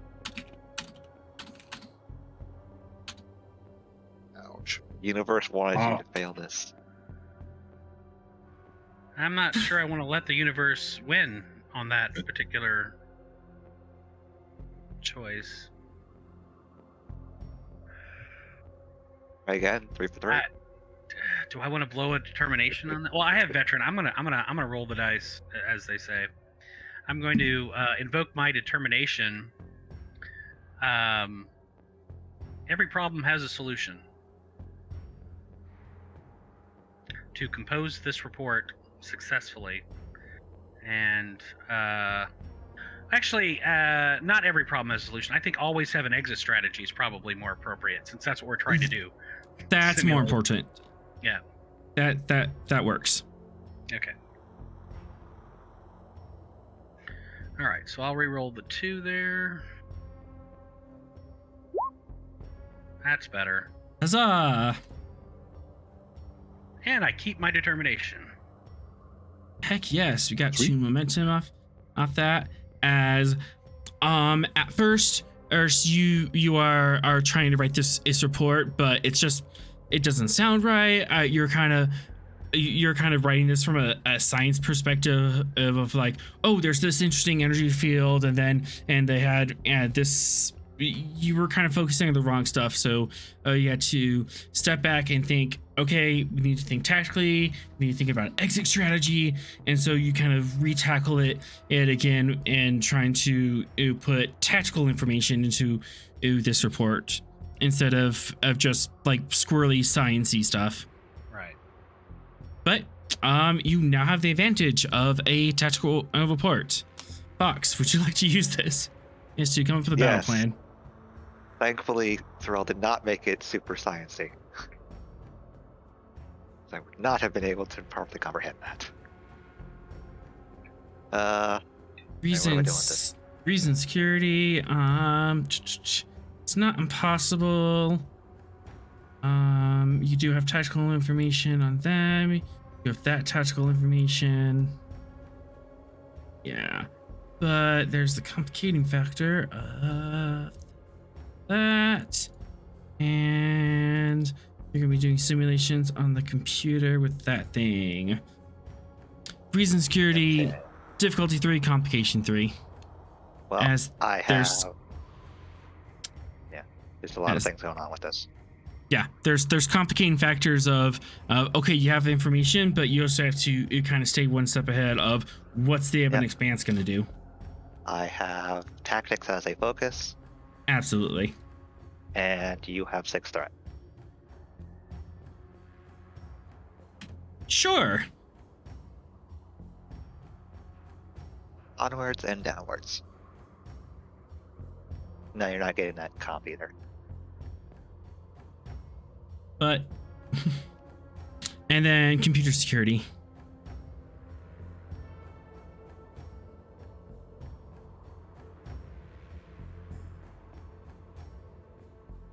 Oh, that's for me.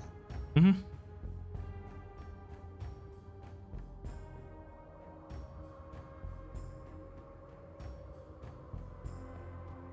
Well, I think you have a strategy. 2, 4, 6, 7, 8, 9 on a diff 3. You have 2 float. As you definitely have a viable tactic, and you'll be able to kind of go in there with a game plan, and you would, and this will kind of set up a floating advantage of having a pre-planned tactic on hand. You have a tactic for the Gungnir. I'd like to also create advantage for the Sleipnir as well. 2 momentum will do that. There you go. You have tactics for both halves of the plan.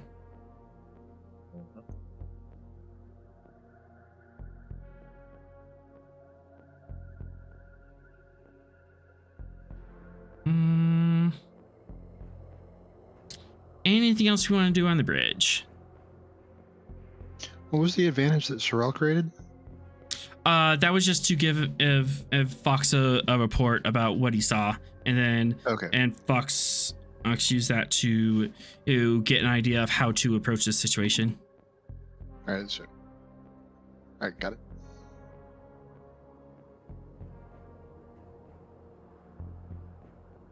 And he would file these tactical plans to Captain, and then he would say that he is going to security to prepare the weapons for the potential breach.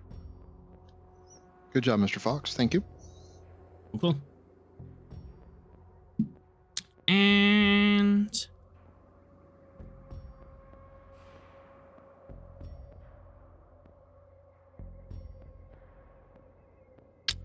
And let's get at some of these extended task roles done. As Dr. Kai and Ensign Vera are trying to teach these people how to speak a new language. So presence command or medicine, difficulty 4. Vera can assist, and the computer medicine can also assist. let's buy 3 dice. With threat or momentum? First momentum and then threat.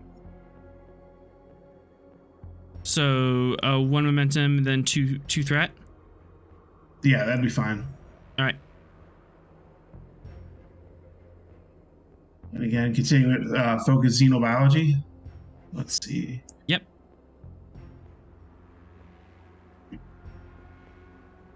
You only bought up to 4 dice.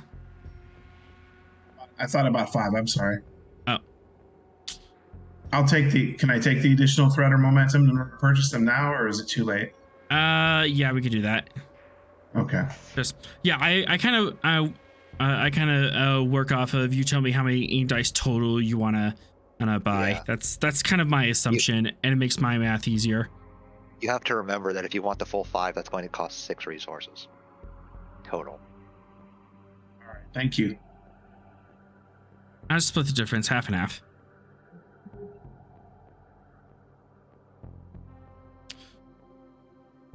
But yeah. Gangbusters 2, 4, 6, 7, 8, 9, 10. Okie day. That's awesome. Just six momentum right off the top. And go ahead and roll me 2 plus your medicine. That is 7 challenge dice. Nice, Dr. 7 Kai. challenge dice. 7 challenge dice. All right. And big numbers, good. Do I need to set any of the other dials except just roll the challenge dice, right? For 7? Just That's it? yeah, just Yeah, 7. Enter. Roll challenge dice. 7, then enter. Oh, I'm sorry. Yeah, it's kind of weird. You have to hit the enter button as opposed to just clicking on the challenge dice. You have to hit enter so that way the number's like in the script itself. Otherwise, you just have it floating in a text box. Enter or click off it. As long as that box is highlighted, it won't register. Oh, it won't. Okay. Yep. So I put in 7. So now I just hit enter. Yeah, hit enter or click off it or something to get the cursor out of that box. And then do it. Okay. Then hit enter. Well, you have a total of 3. Would you like to spend 1 momentum to re-roll? Yes. All right. This works just like combat because it kind of is a combat. You can scoop and re-roll as many challenge dice as you want for 1. So. Those are all the complications, are they not? They're not complications. They're just zeros. Challenge dice don't have complications. That just means they don't do anything. Yeah. So Only the main roll has complications tied to it. Okay, so in this particular, these 7 dice, how many complications what's the significance of that on the challenge dice? The roll here that I did. Basically, an extended task as kind of works the same as combat, or more specifically, combat is a subset of an extended task. So, the D20 you just rolled, that was a roll just to hit, just to see if you made any progress at all. And the challenge dice is rolling to see how much progress you do. So you want as many numbers on the challenge dice as possible, because that's going to do the damage to the task and fill it up and make you get ahead. Let's see. So in this particular case, not a very good roll. That is not a good roll, but you spent 1 momentum, so you can re-roll as many of the challenge dice as you want. And so keeping the 2 and keeping the delta symbol would probably be beneficial, and re-rolling the other 5. Okay. Let me do that.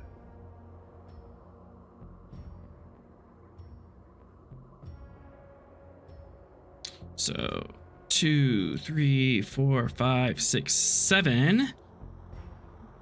I'd So, spend yeah. for Pierce as well. I'm sorry, Fox, what'd you say? I'd spend for Pierce as well. Yeah, you can spend M momentum and do pierce. That would punch through my resistance. It's 2 piercing for 1 momentum. That seems wise. I'll do that. Okay. Do you want to just do 1 and cut my resistance down to 1, or do you want to spend 2 and just blow through all my resistance and put all the work you've done on the track. I want to Have do blow, two. so spend it. All right. Yeah, so I'll spend it. All right, and with that, you got some work done, and you got 5 or more work. 5 is the magic number for. Excellent. Wait, you did 7 total. Yeah, 5 or more is the magic number for or any sort of damage. So you got a breakthrough. Excellent. Yep, you managed to work for them, and you're slowly getting them used to very basic concepts, and now you're kind of moving onto intermediate concepts like chaining together or certain and pictographs to make phrases. Excellent. I'll continue to work on that then. Mm-hmm. Just out of curiosity, can I run just using the computer? Can I also look at, just out of curiosity, how psionic and non-psionic races in general communicate with each other, especially ones related as a filter to violent conflict, and see if I can find anything in the database to give me any insight? I mean, we're learning this language, and that's great, but it would also be nice to kind of explore the history of it as well, of psionic species communicating with non-psionic species, especially when one species is prone to violence. So I was just hoping to run that through the database to see if anything interesting comes up.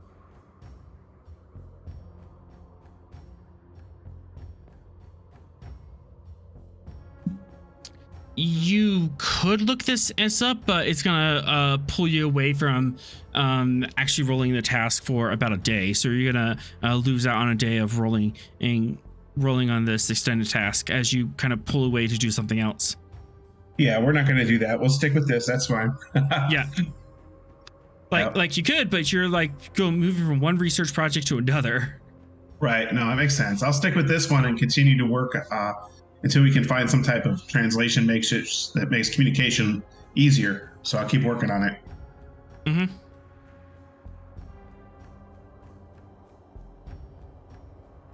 And then an Atrom in engineering.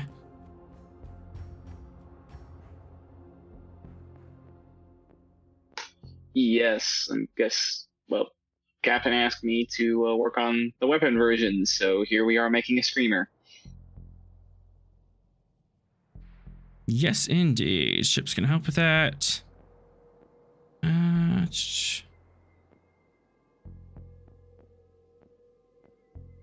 could take control or reason, kind of depending on your approach. And you are adapting alien technology. You kind of have an idea how it works, but you're making it do what it's not designed for. And it is squirrely alien technology. And then computers engineering, because the ship will totally help you with this. So we have control engineering, difficulty 3, and complication 3.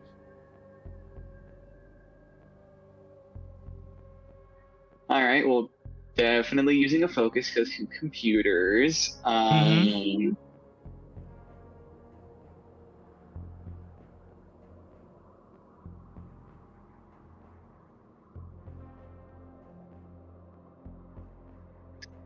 Since I'm now assembling something, would right tool for the right job apply here? Which tool did you have in mind? Well, let's see. Am I working on... Is this like a handheld device, or is this like a thing that we plug into the ship's communication system and suddenly everybody in the system is being screamed at? Handheld. Handheld? Yeah, this is the handheld ground attack version. Okay. So in that case, it would probably be like a small like tinkering tool to help me like get circuitry and all the little fiddly bits right. I, for the life of me, cannot think of any of the names of any of the tools from Star Trek other than like self-sealing stem bolts. So No, it totally makes sense that you would have a small like electronics working tool. Mm-hmm. So like a 23rd century soldering iron. Well, 24th century. 24th century soldering iron and tweezers. Yeah, that would definitely help. So that brings down your difficulty down to 2. Excellent. Yay.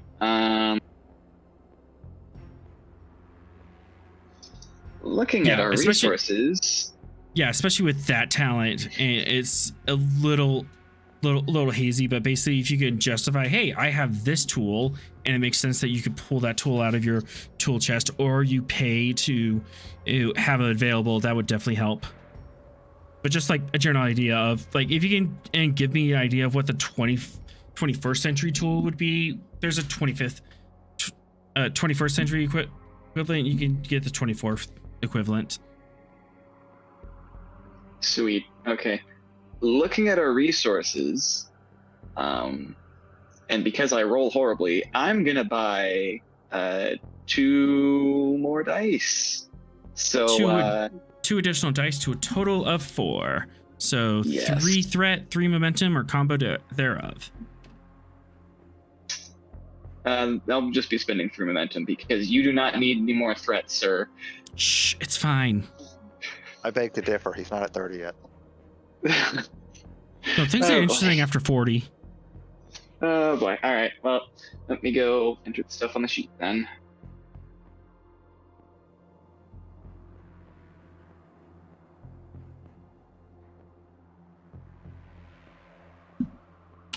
Okay, so focus use yes, complication range of 3, task roll of 4. Here we go.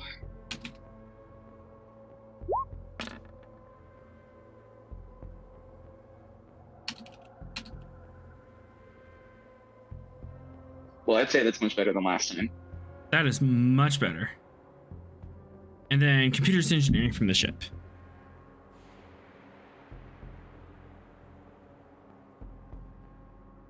Captain Ross, do you have the ship? Gracias. So 4, 5, 6, 7. On a diff 2. All right, now I need to start making things more difficult. Yep, definitely time to start stepping this up.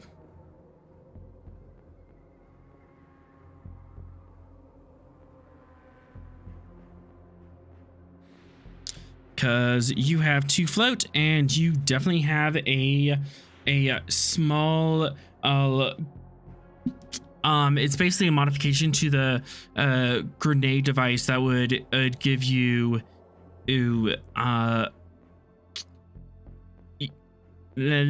So you have a small grenade device. It is 3 challenge dice plus your security, and you would toss it into a room, and it would have vicious against.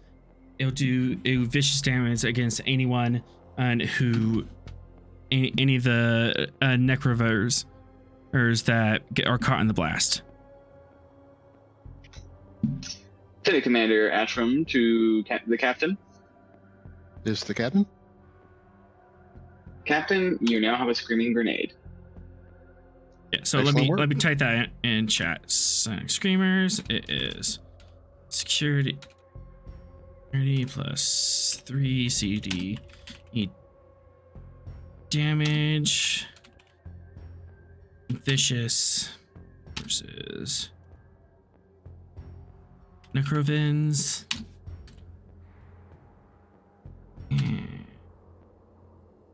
And up 1.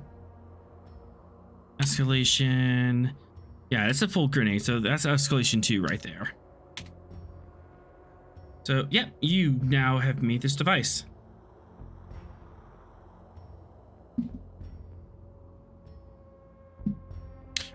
And you have 2 floating momentum on top of your roll. Would you like to use that for anything before it vaporizes?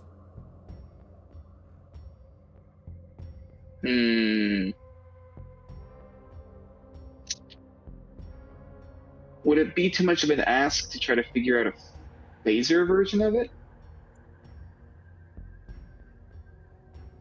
Like a specific phaser setting?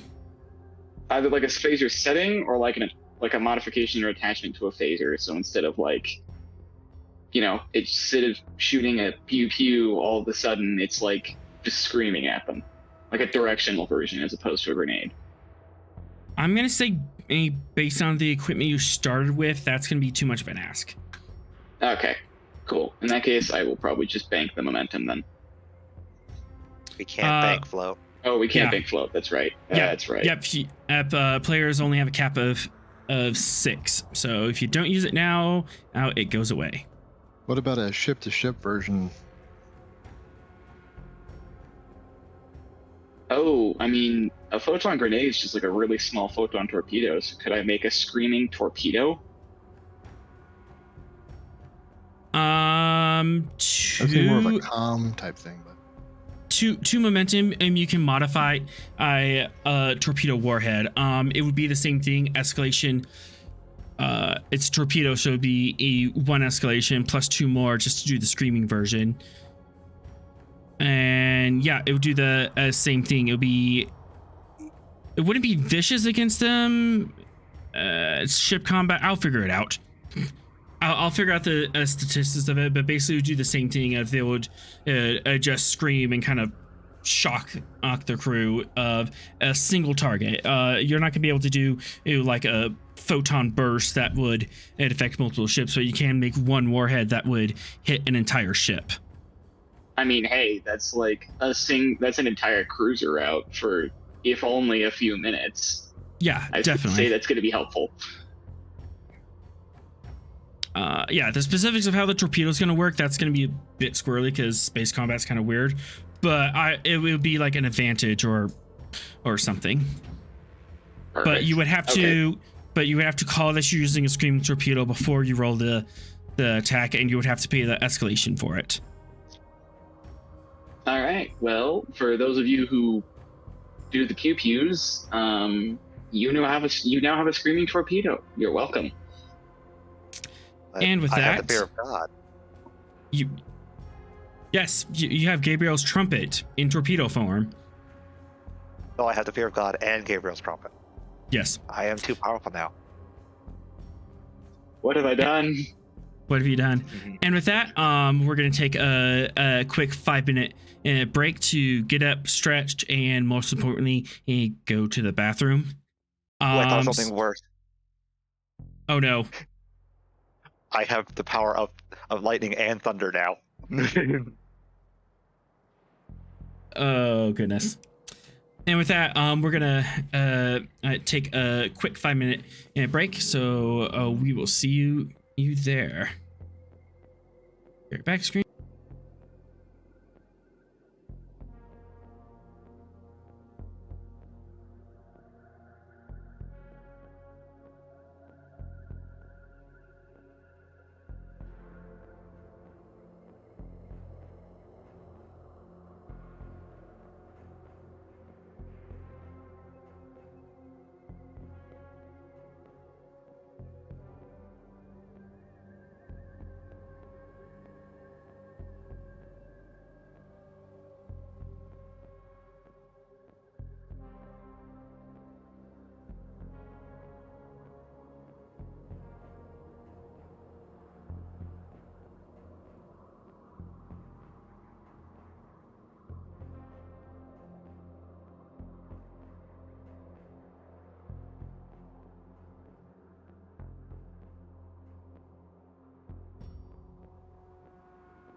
3, 2, 1, and we're back. And Oh no, it's all on fire.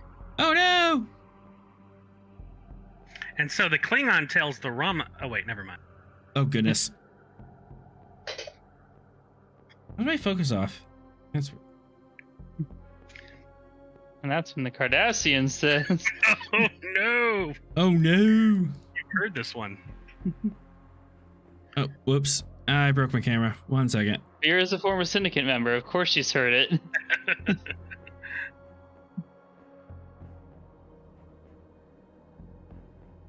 That's when I said.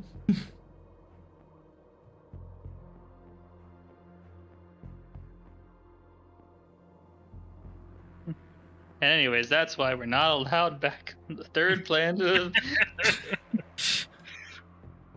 And that's why we're not allowed on that moon anymore. All right. Nice people, though.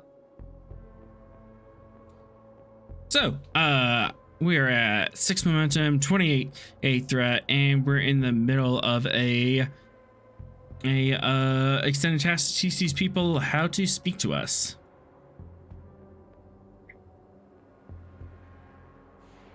So, presence medicine, and we are now at difficulty 3, brought down to difficulty 2 because Vera is very helpful. Oh, biology.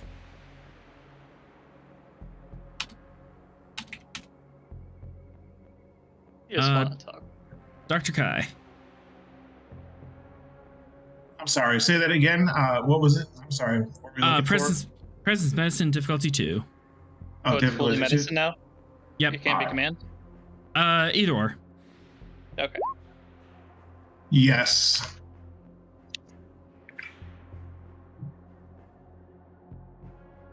That's good. Assist. Oh, no help this time. No, we at least got it. Dr. Kai, go ahead and roll 7 challenge dice.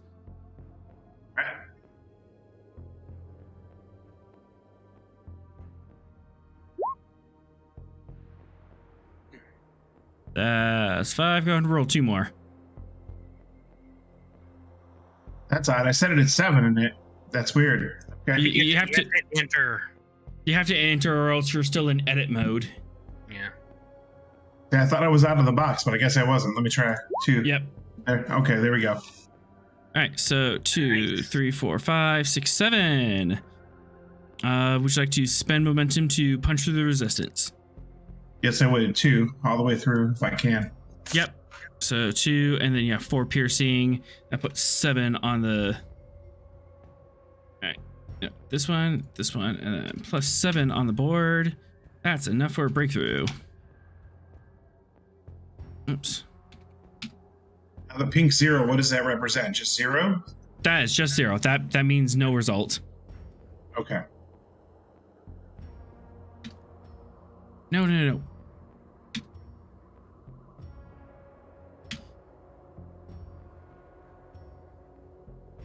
All right.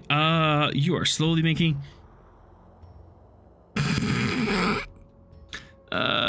You're gonna kill me, Sorrel. You're slowly making ways through the task.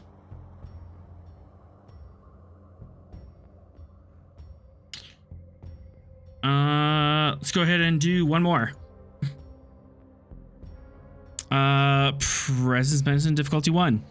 As you're starting to make headway here, or you're getting like a little bit of dialogue, but it's extremely limited, and you're trying to push to get some more advanced ideas through. Roll the challenge dice again then. Nope. Presence medicine difficulty 1 now. Difficulty 1? Yep, you have to roll a hit.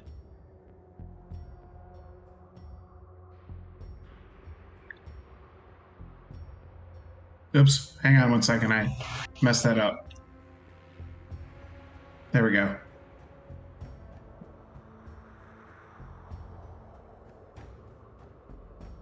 Pretty good roll.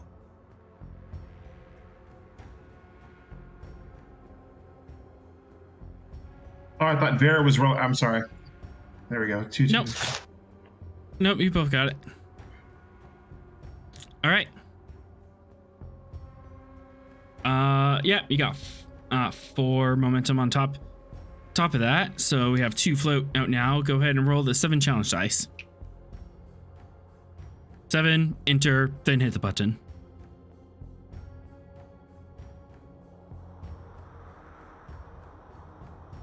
There we go.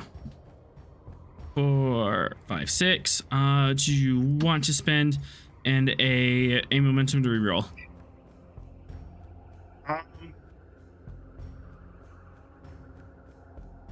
Right now we're doing a total of 6 damage. I think I'm going to leave it at 6 damage. Okay. Do you want to spend and shoot for piercing? Yes. Same thing, 2 to pierce. Yep. And that will do it because that broke the track. That is... So you did 5 more damage and you broke the track. Nice. So, over the past couple days, you managed to teach them how to speak to you. You now have a rudimentary communication system. It is very rudimentary. You just kind of getting ideas past each other. 2, 4, 6, 8, 10. Why are you spinning threat? And 12. Because I am very quickly and violently ending the scene as right now you are jumping in system.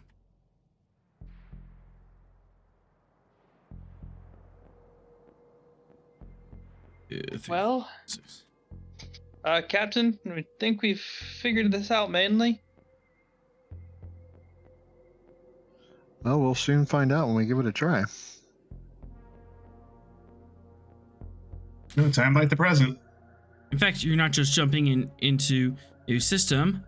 You have enemy craft closing in on you. Oh, fun times. Captain, say the Captain. magic words. Red alert. All hands to battle stations. Dr. Kai to Captain Ross. Yes. Permission to assist you on the bridge, sir? Permission Oh, granted. did my thing that work here?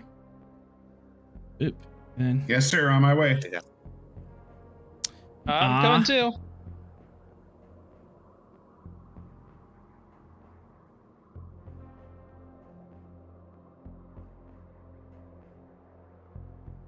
My special transition effect didn't work. I must have moved it and my computer got lost. Doodaloo, doodaloo, doodaloo, doodaloo, doodaloo. But The Wayne's World version. Yeah.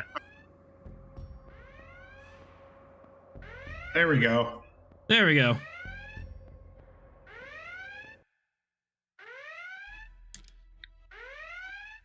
The old-fashioned klaxon.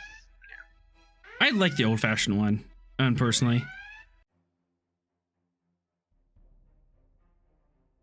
All right, as we are dropped in system. Do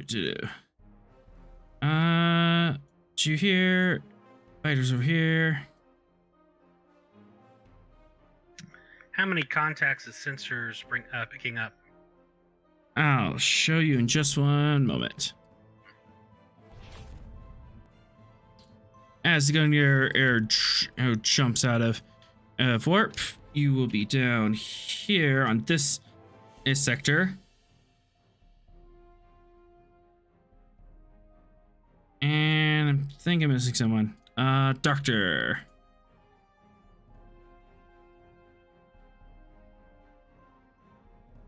All right, Gungnir drops in here, and you immediately see that at this star in the center here is kind of messed up. It is visibly distorted that much. Is it being distorted by a external gravity source? External to the star itself. You are not sure. However, there is one vulture vessel, a Necvarian vessel that is in range, and they are at red alert. Captain, we're detecting one bird out of the nest. All right, let's see if we can open a hailing frequency to them and send them a message of non-aggression, peace. We have the one for that.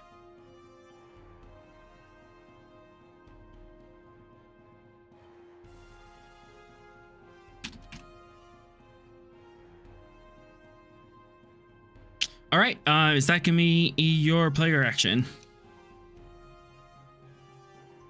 Yes.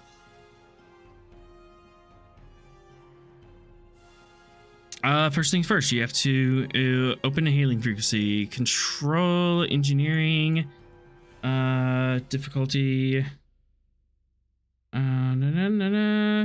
yeah, diff 3, assisted by communications NG. Did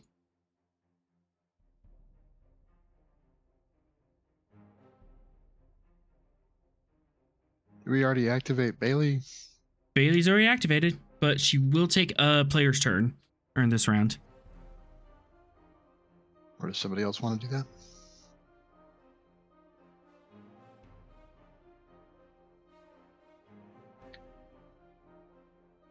Bailey can open hailing frequencies, I think.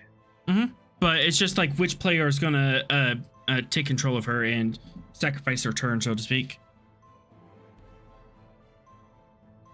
Because we are in combat rounds. I should not do that since you might need me to fly the damn thing. Definitely not me. And I was going to save Sorrel for a roll, but... So how about you, Doc? You want to do Bailey for this one? Yeah, I can do Bailey. Okay. Go ahead and pull up Bailey's sheet, and she has control engineering div 3.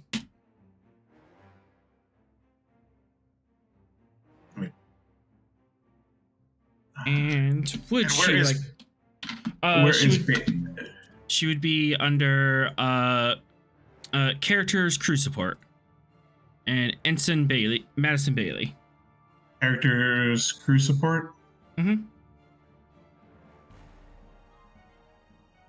All right. Is it under the Gungnir label?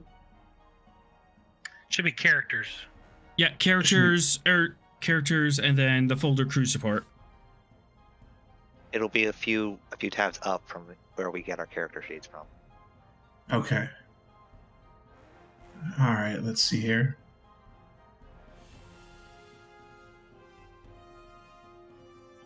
I've got...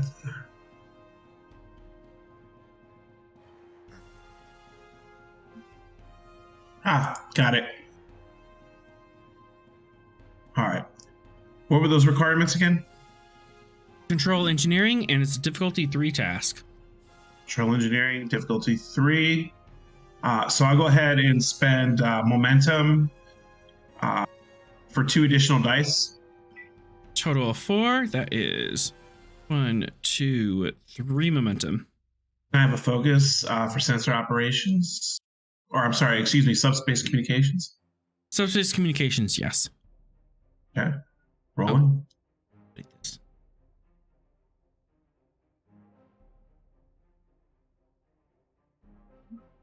There we go. Channel is open. So Dr. Kai, can I use Dr. Kai as well? Why I have a supporting character as in the same scene? No, it kind of, you're kind of sacrificing in your turn as a player or to have Bailey do something, but Bailey could swift and do something else. So can she pull up the schematics for Dr. Kai's translation matrix that he's developed and attempt a standard greeting? Yes, actually, that would definitely be something in her wheelhouse. She has a focus in linguistics, so that'll help as well, I imagine. Mm-hmm. So she's going to attempt to do that then. She's going to send a standard greeting basically hello in their language, that trade language, and hope it works. Reason and engineering, generally impossible, but you might be able to make a way. You do have a translation matrix. Yeah, it's about that much, but Hopefully, the officers know a little bit more. Is our hope? We're hoping. And Vincent Bailey turns around to Captain Ross to ask permission to send a matrix or a message using the matrix. By all means. Yes, sir. Spending some threat to make this more entertaining. But what if you didn't do that? He sent more threat. Reason engineering difficulty 3, complication 4. I'll buy 2 dice with momentum, and then I'll have to use some threat as well, I think, for the 2 dice. Am I correct? Nope. You have enough of momentum to buy up to 4 dice. So 3 momentum for 4 dice. Oh, okay. 4 dice total. For 4 dice total. Yep. Okay, I'll do that. Could Sorrel assist? You could, but it would take your turn. A full turn? Or yeah.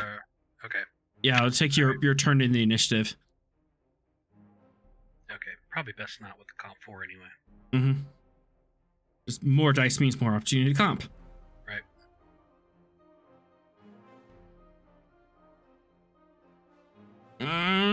Not quite. And there's a comp on the screen. Got a way to save it?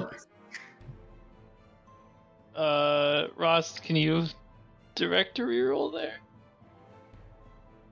Do you have the thing that lets you pass your determination at all?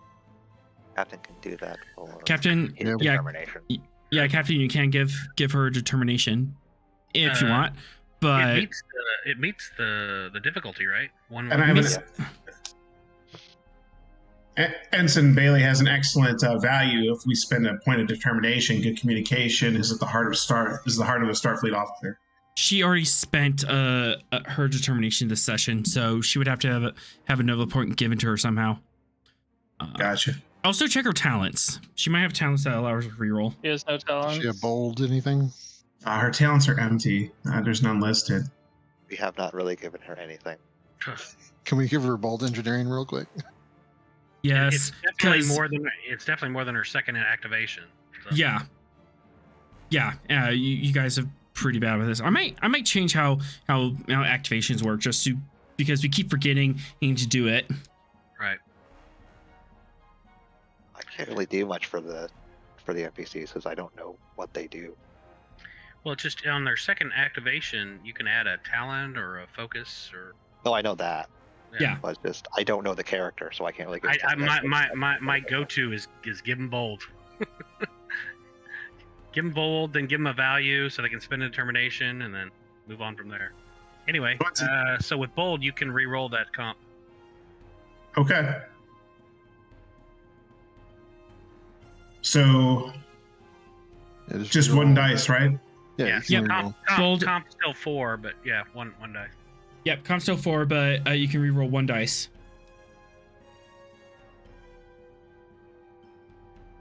Hey, it's not a comp. Yep, and we got the difficulty, so we're good. Peace message. Ensign Bailey just sort of slams her hand down on the baton and says, "Dang it, there was a complication, but I think I have it resolved, Captain."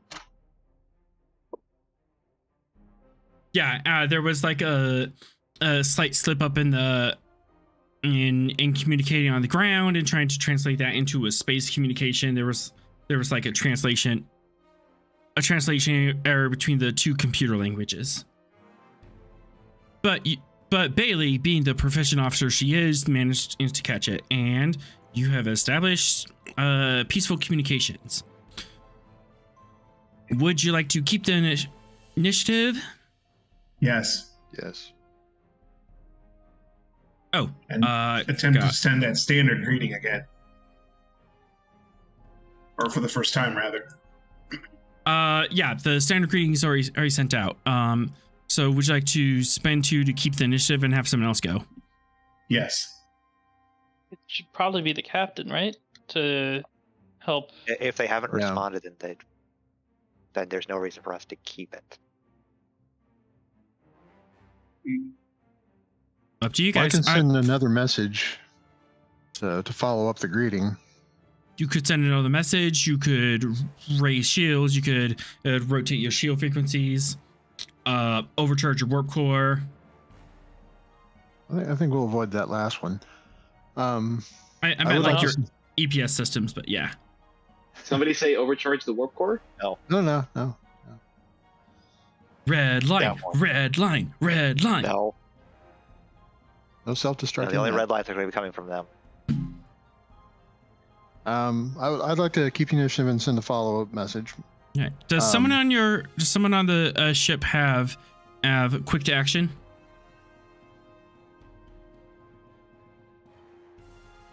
Going once, That's going not twice. one of mine. No. Box, do you have quick to action? No, I do not. All right. 2 threat to keep. Okay. It's on the list, but not yet. You have kept the initiative. Captain, what's your intentions? This is Captain Fennon Ross of the Federation starship Gungnir. We would like to open peaceful communications and negotiations with your group. Please respond.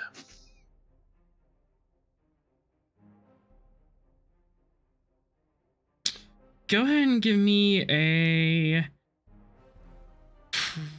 Yeah, it's gonna be... Ship's gonna help at least. But presence command for sure. And...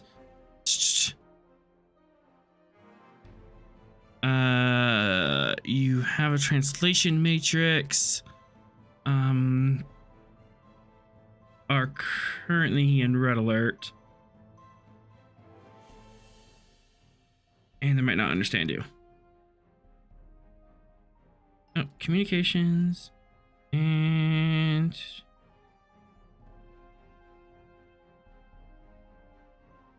difficulty 4, comp 4. All right, Just I can make this a- easier. A lot can go wrong here. Just be sure the message doesn't fly over their head. Okay, put him in the brig. Yeah, he's done. He's done. I'm getting the hammer. The psychic damage threshold has been met. Anything over and you're going to kill me. Reporting to the Vulcan Science Academy for over-punnery. Okay, I'll spin the momentum and, yeah, 5 threat to get to 5 dice. Yes. I know you love hearing that. Oh, the threat. Communication with avian species focus. Indeed.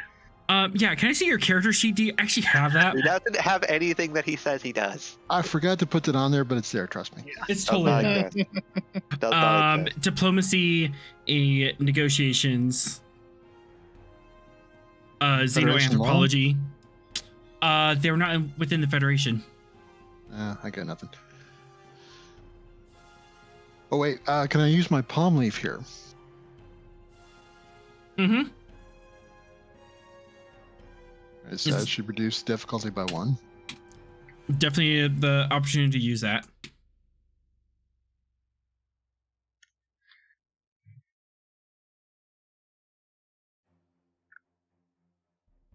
Okay, I think that's the best I can swing it. All right, here we go.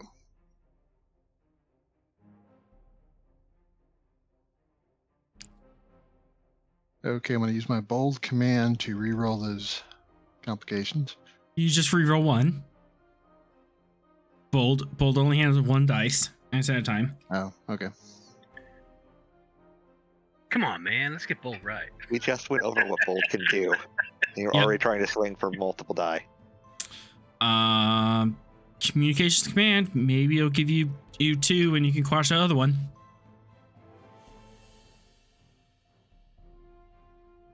Trying to find the ship sheet here.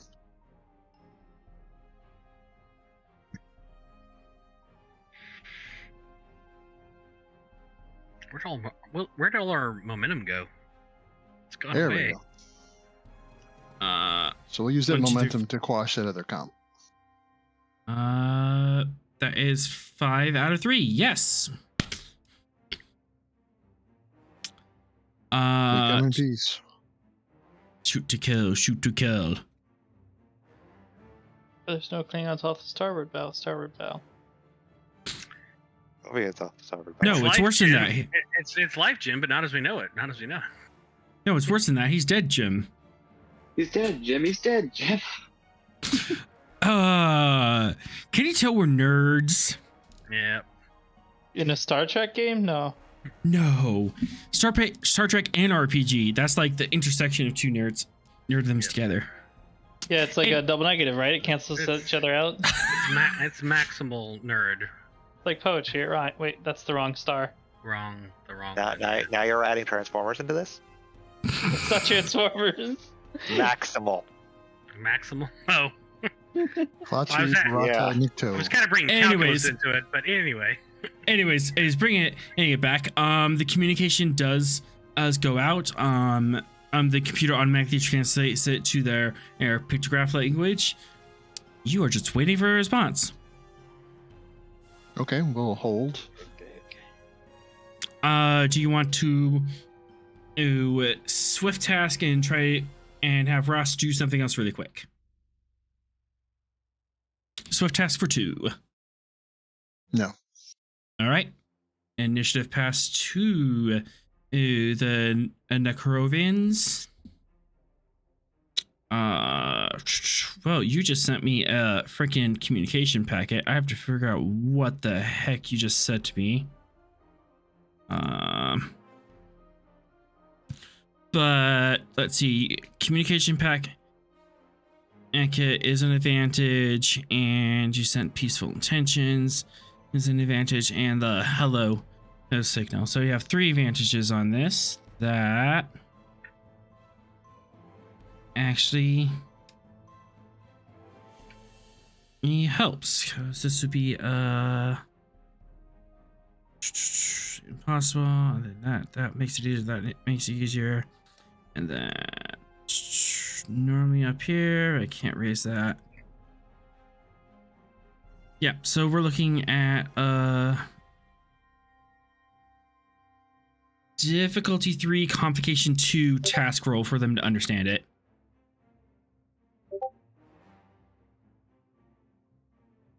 And spending 1 to get 3rd dice.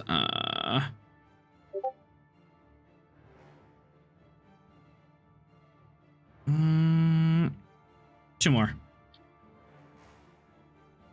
I'm not feeling lucky today. Oh, no.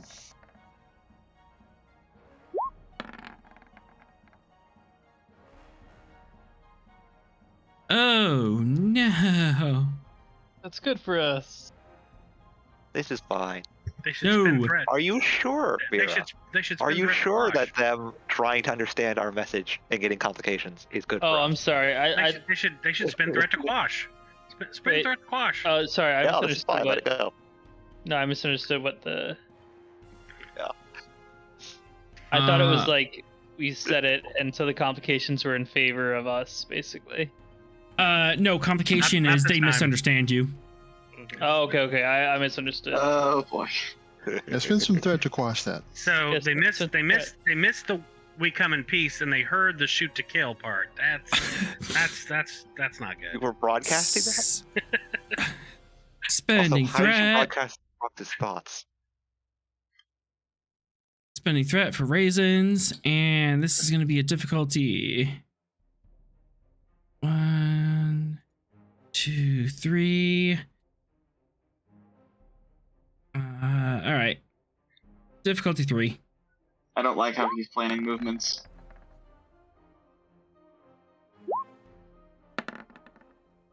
Oh, that can't be good.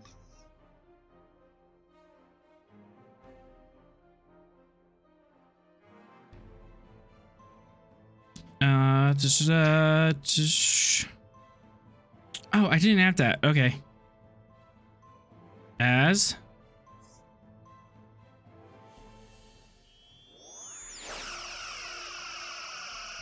they open fire on your ship. Very uncool. Permission to clip their wings, Captain?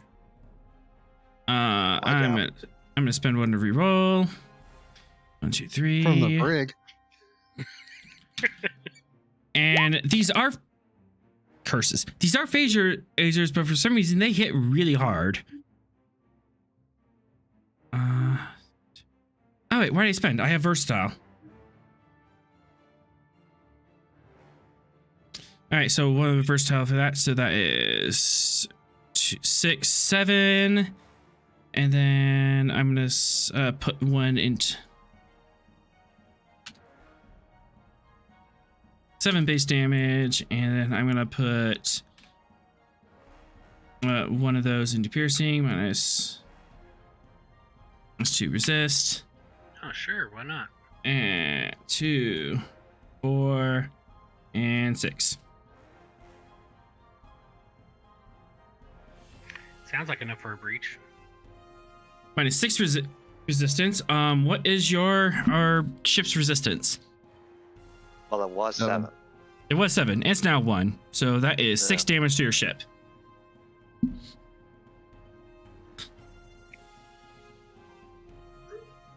And roll that damage.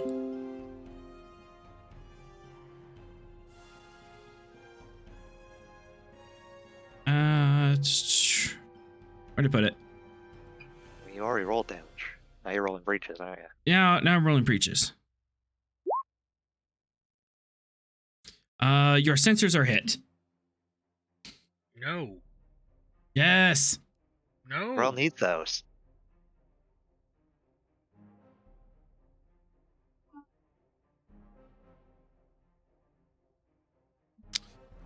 And I have some threat. I'm gonna do that again. Well, I'm not gonna do that again because What if you didn't, though? But what if he did? But what if he didn't? But what if he did? More reason to let me hit them with the fear of God. All right. That is my turn. Turn goes back to the players. As the ship reads your message, open fires on you and closes in. Captain, what's the plan? Oh, yeah. Captain, why did the sensors just explode? They didn't explode. They're just sparking. Yeah, it's a typical exploding console with rocks. They had to take a couple more breaches in order for them to explode. Yeah, they're just dinged. You can reset them to secondaries easy, but it's still dinged. Should we try All right, Captain, one more message or Captain, your orders. Open fire. Let's try and disable their weapons. We're trying to disable. That means I only get to use phasers.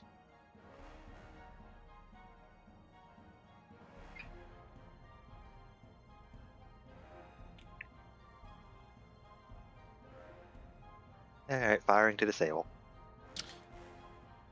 Alright, you're using phasers, you're in optimal range, that's difficulty 2. Are you aiming for a subsystem? What was the subsystem you wanted hit? Weapons, please. Weapon systems. You can hit that for free because you have fast targeting systems. Yeah. Captain, after we fire, could I recommend we did develop a psionic interference mechanism on the planet that proved effective against the Necronians. We might wish to deploy that in any combat scenario. Let's try that too.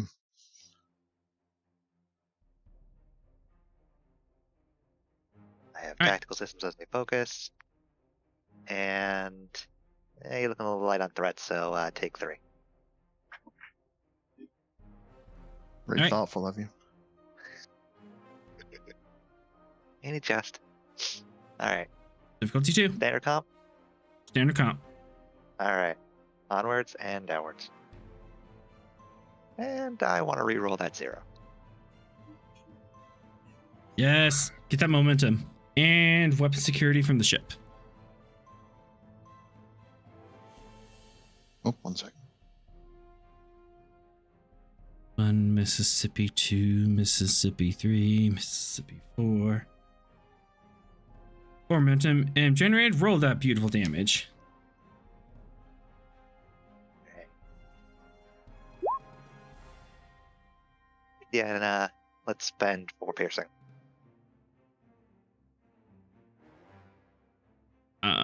Okay. And ship loses 1 power to fire air phasers, but owie, owie, owie. Wait, is that right? Phaser rate should be base 0 and then 5 plus 4. That should be 9. It- 2, 3. I hit the button. I don't 1, know what 2, happened. 1, 2, 3, 4, 5, 6, 7, 8, 9, 10, 11. You must have had a juice from a previous roll. Unless you want to spend two more power to get those 2 extra dice. Yeah, go ahead. Go ahead and take it. All right, -3 power. That works. That makes everything easier. Yeah. And there is no resistance, so 2, 3, 4, 5, 6, 7, 8, 9. That's a major ouchie. We said peace. They said hurt me. Shoot to kill. No, that's what the message is. Yeah, we said You shot peace. the They weapon. said hurt me. No, that's what I'm saying. The message of the photon array is it's a punctuation. We said No. peace. No, this is you asked for this for shooting at us. Yep. Essentially, this is we're like, hey, let's talk about this. They throw a punch and we like take it, and then we like punch them even harder. We're like, let's try this again. This Yeah, is where definitely. This is where I point out that my punches are vicious. Your punches, not your phaser ray. But not yeah, my that is phaser. definitely hit. That is definitely a breach on them. Would you like to go again?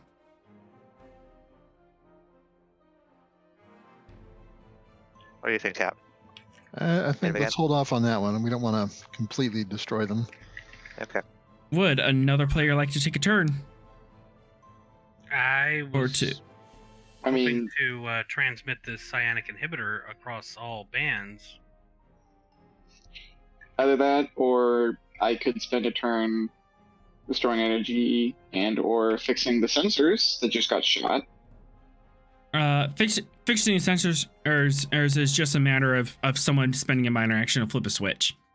You're just switching the backups. Yeah. So Sorrel will do that. They're just the sensors just impacted. They're not actually damaged yet.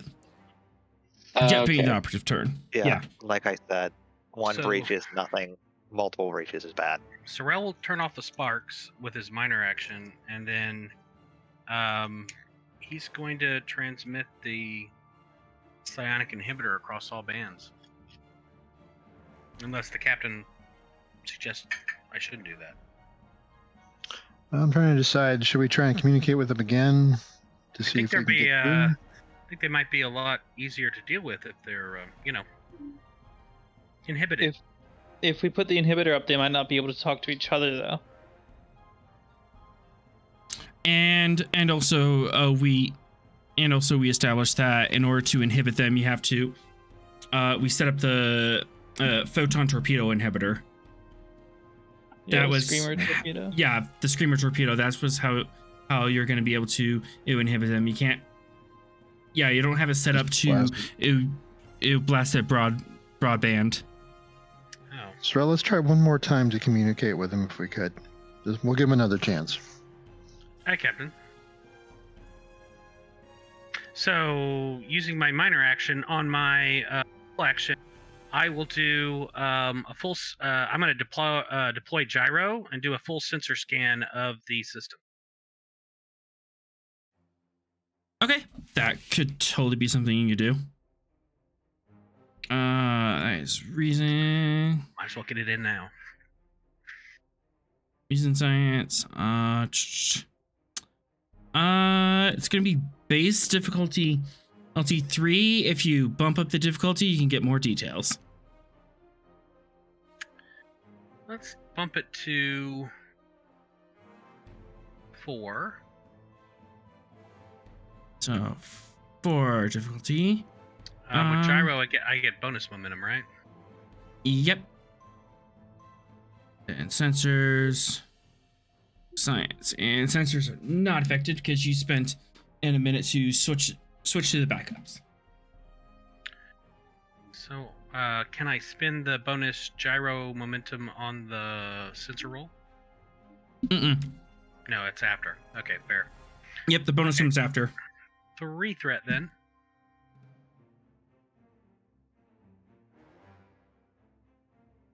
And sensor operations as the focus. Mm-hmm. Here we go. Rerolling that 0. Yeah.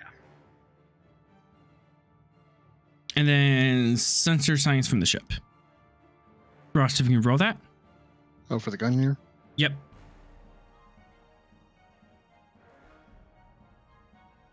And hey, little gyro comes out. Yay. Boop. Boop. Hey, put that up. Gyro wants to fly 4, 3. 5. 2 Gyro cannot be tamed. wants to fly like I mean, an eagle. Give me a That's second, I right. can tame it. All right. He might have a few broken parts, but he'll be tamed. Indeed, you see that these stars are being distorted by an intense gravity. Well, you could almost call them a black hole. And this is literally the star getting stretched across hundreds of thousands of kilometers of space, and it's being fallen into these black holes. You also know that if you were to get close to these black holes, it's very easy going in. It's going to be a lot harder getting away from them. You said there's multiple black holes? Yes, because if you zoom out, there's one out here, and then there's one out here. Oh, wow. Oh, Because this is a binary system. okay, a binary system with binary black holes. That's unlikely. Well, things just got a lot more exciting. Well, And you also see the monstrosity in the upper right-hand corner. which is again, I'm calling it the bird's nest. No one else has to. Yep, the bird's nest. I had a lot of fun making this. So what we need to do is just push all the Necrovians into the black holes. And we win. There you go. So, Hostages there. I believe they call that murder in some dimensions. Most dimensions. It's fine. I will transmit the data on the event horizons for the 2 black holes to Vera's console. Yeah, that's free. You can. Good. That's very easy to do. You have some additional questions. Yes. Hey, did you tell the new guys we're in the mirror universe so we can do stuff like that? So, what is the effect that the dual black holes is having on traversing the space in the system?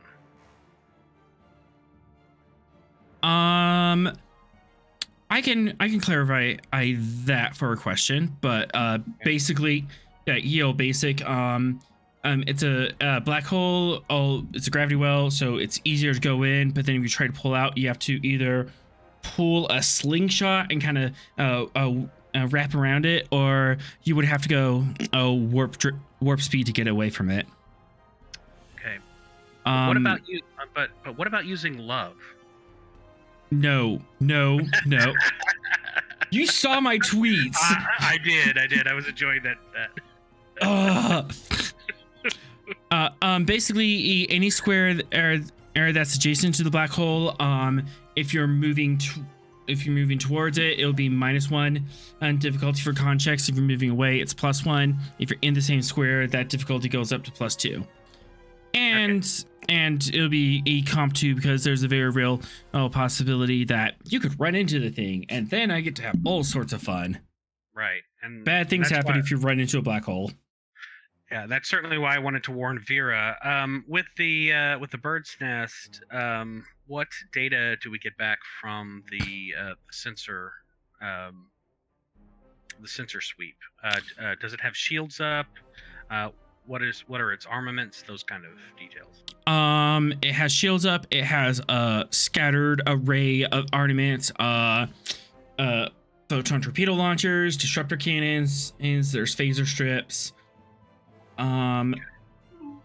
It doesn't appear to be at red alert. It's at yellow alert. The weapons are not armed. Okay. But it does have shields up. And do we detect the 3 other vulture ships there?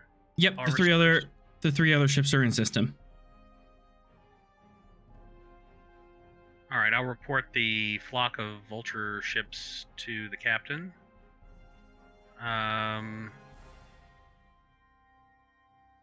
Yep, everyone's made aware. Everything on the screen. Is the bird nest in a sort of eccentric orbit around both of the binary stars, or is it around one of the specific binary stars? It is orbiting.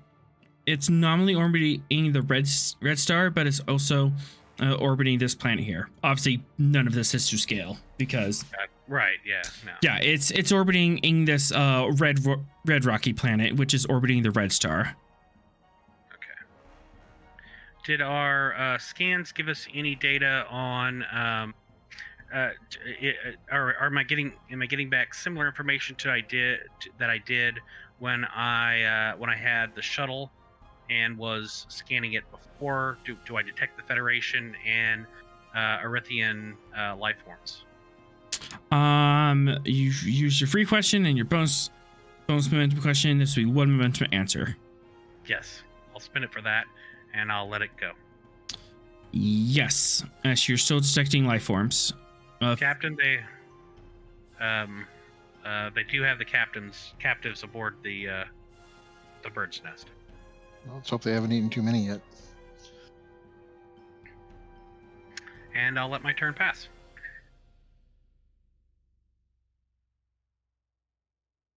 Okay, that is 2 players gone. It's now my turn. From what I've seen, you fired on me and you've launched a sensor probe, and you've done some scans on the system. You shot first. Hey, well, hold up. You shot first. I admit I did shoot first, but then you shot me, and now I'm reconsidering my math. Only your weapons.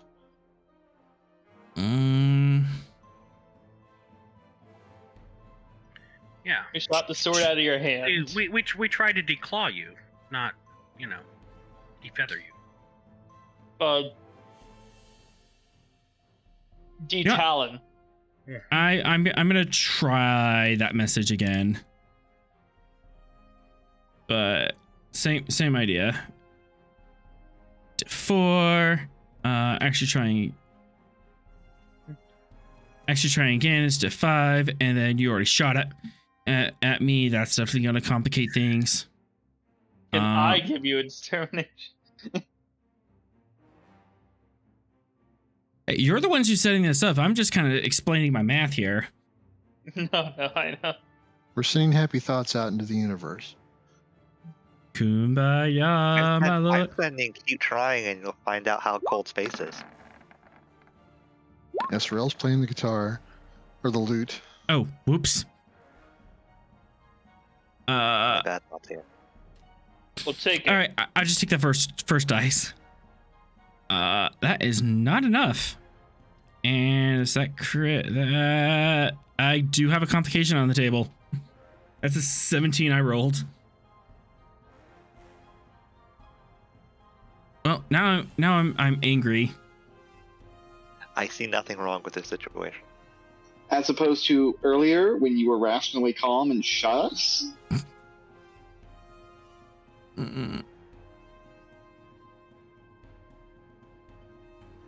They were shooting at a threat that they misunderstood. Now they're upset. Now they're upset. I'm gonna do the thing. Spend a momentum or threat. I think my threat count's updated here.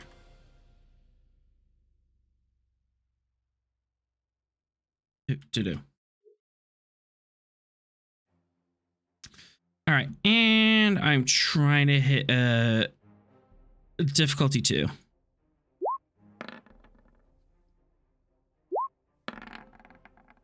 Woot.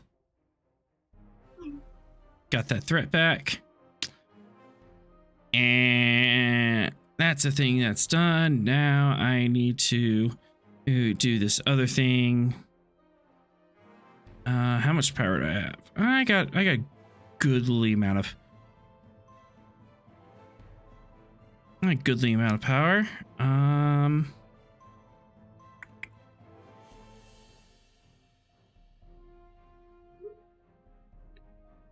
Yep. This is gonna be there's a little bit of difficulty here.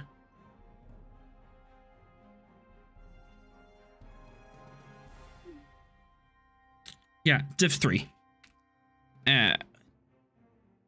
As I am hoeing and humming over everything here.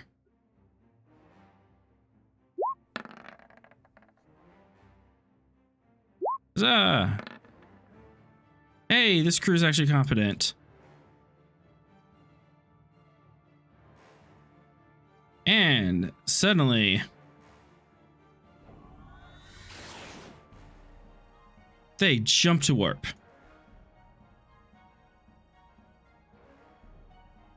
I guess it's That better wasn't than shooting back. expected. 6.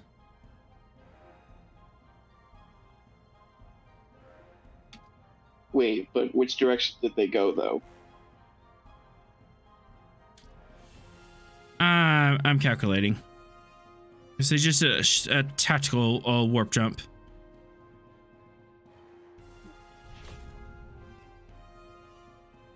Hey, jump in right there. Right next to the black hole.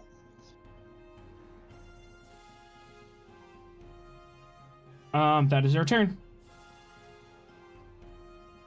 In fact, that is all of their turns. So, every player gets to have a turn now.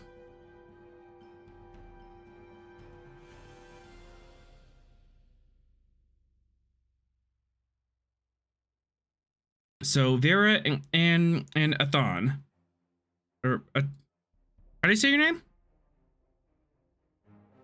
I should know this. I think it's Atrom or Atrom. Atrom. Okay. It's your name, so you can tell us how to pronounce it. Atrom. Yeah, we'll go with Atrom. Okay. Yeah, Vera and Atrom. You have turns left.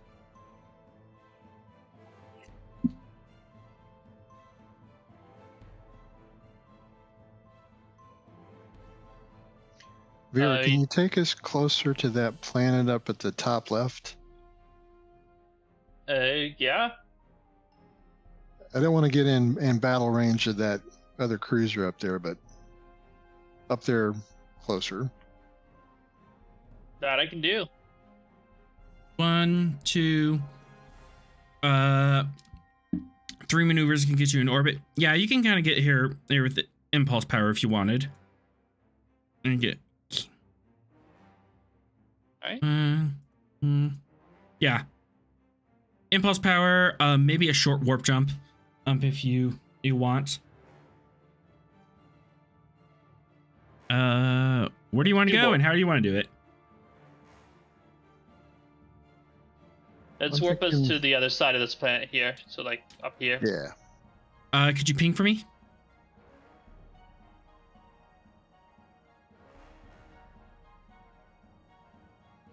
Should be able to see my arrow, right? I can see it, yeah. Yeah, my ping Can I wasn't working. Here. Why can I see arrow? I'm seeing it. I don't know. Here, I'll do the arrow again. It's the upper left quadrant planet.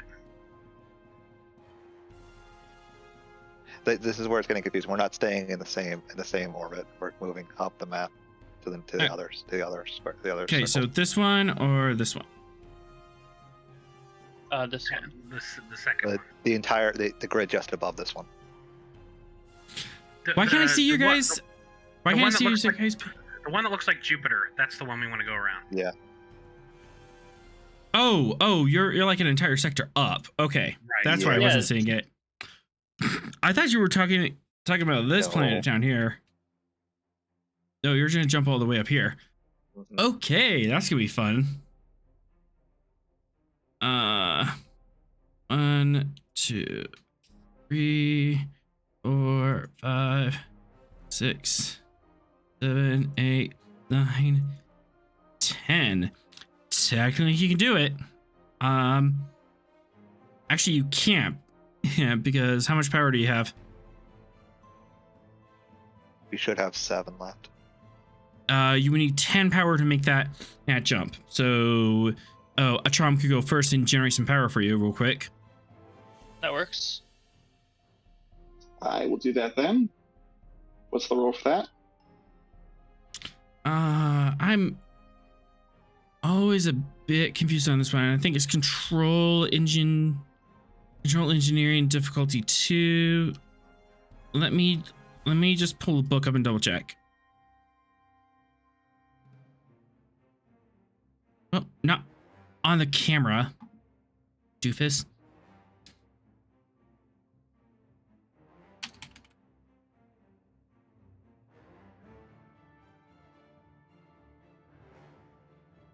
Origin.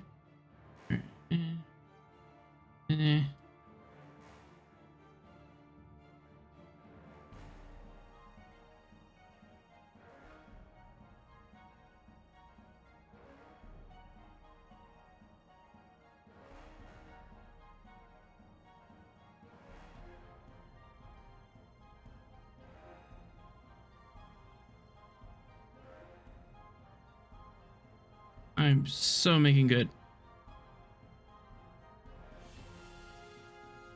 All right, here we go. Power management. Control or daring engineering difficulty 2. On success, you gain 1 point of power plus 1 point per momentum spent.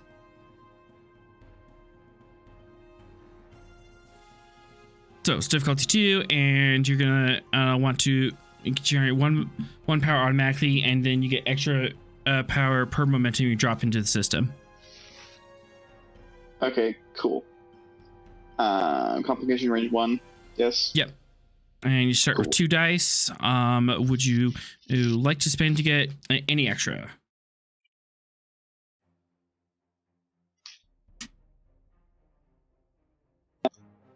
Sure, let's get 1 extra dice. Why not? Threat or momentum? Momentum. I will remind you that after you see it's attached, you can get extra power by dumping momentum into the system. So. No, you can have 1 threat. You can't do tons with that, right? I can't do tons with 1. Okay, literally 1 threat. I can just do 1. Okay, yeah, you can have 1 threat then. Okay. Okay, here we go. And your focus and EPS systems will work. Excellent. Got 1 point of power, and you generate 2 extra momentum. Would you like to? I will dump 3 momentum in there to get the power, to get more power. All right. You can overload the EPS system and put more power in than your cap. Never mind. I'll just go up to the cap then. No, you can. I'm saying okay. you can and put 11 power into a 10 power warp core. It just means that at the end of the scene it will go back down. Okay, yeah. All right. Here you go. Here's some power. All right, so add 4, so you should be at 11 out of 10 power. Excellent. Would you like to do anything else?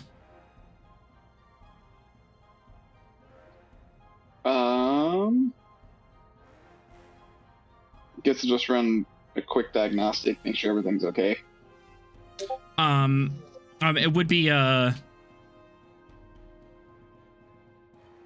that would be a either 2 threat or 2 momentum, do a swift task. I should clarify because we're in combat rounds. I see. Never mind. I'm sure it's fine. We're good. We're fine.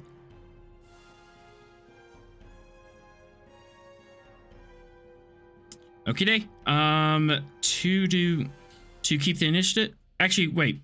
Hey, we have no other players on the field. So, Vera.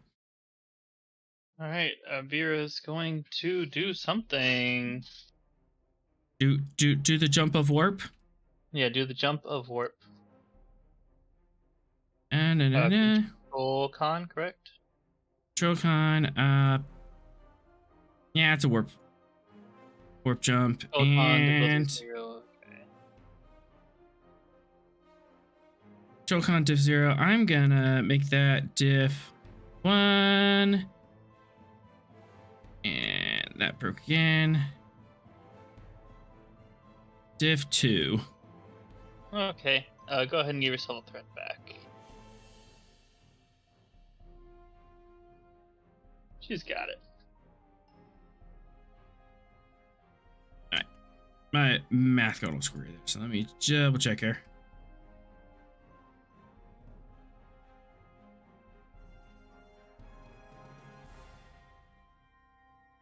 Seven and 7. And it's momentum sticking I do not like.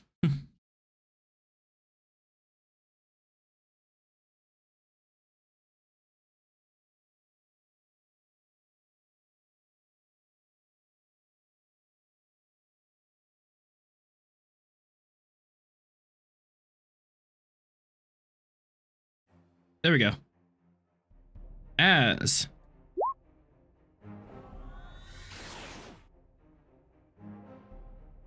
you jump onto warp, lose 10 power,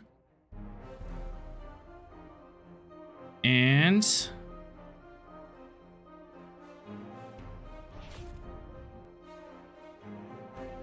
you drop out of warp by this Jovian gas giant.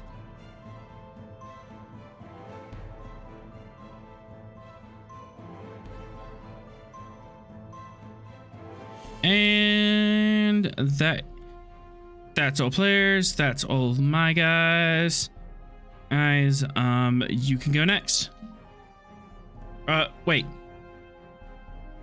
Never mind. You took the last turn, and I take this as first turn of the new round.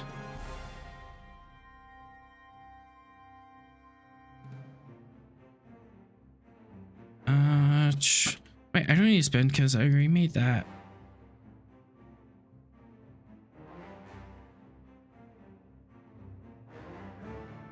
A new contender enters the field. 3, that is.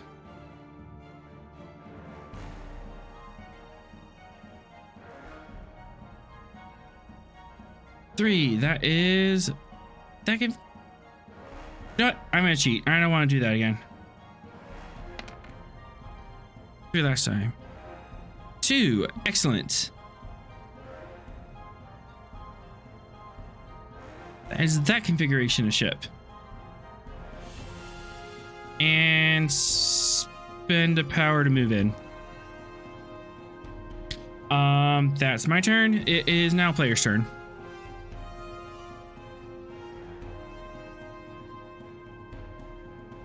Okay. I'd like to open up communication with this other ship in the same sector that we are and try and send the same peaceful message.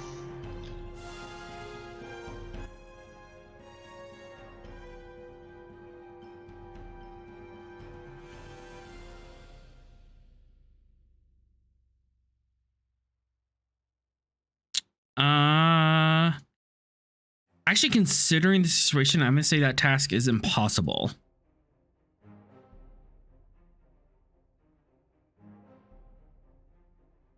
unless something changes in the scene and you can't talk them down. Okay.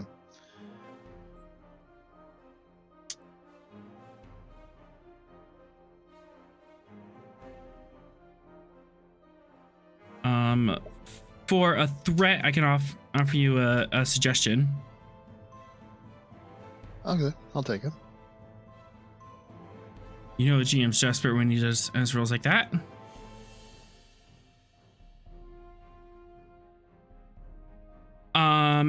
Something that can change the situation, either or change your combat status, so drop down from red alert to yellow alert or green alert.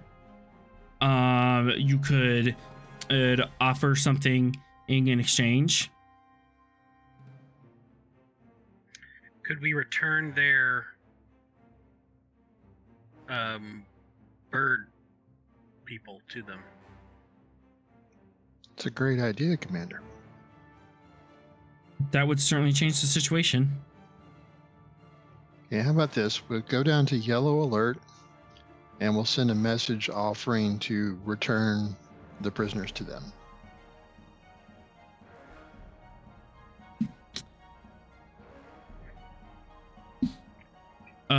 Bailey turns around. Sir, are you sure?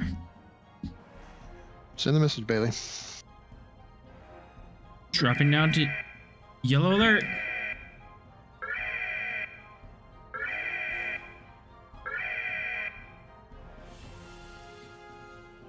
I said yellow.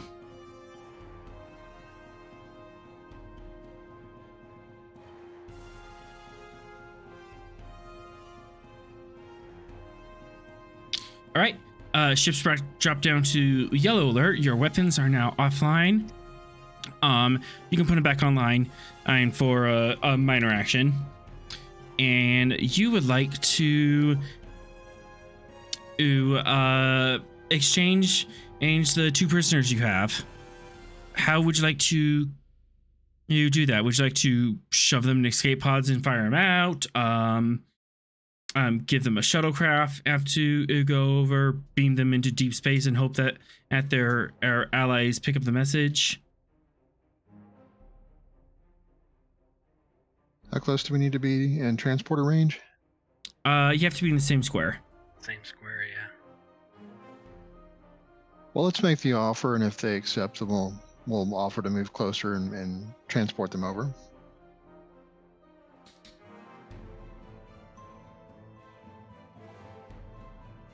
Make the offer. Sure. Presence command. To 5, but you did drop your weapons. That helps. Helps a little.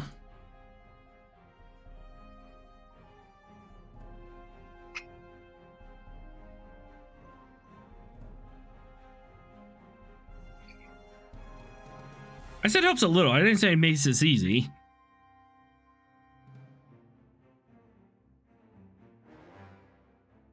So, Ross?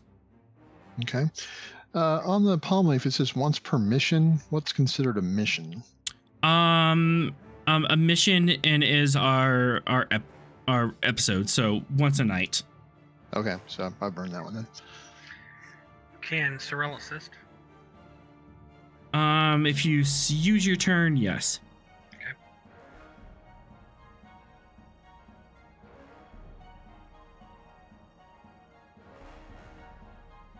Okay, I'm going to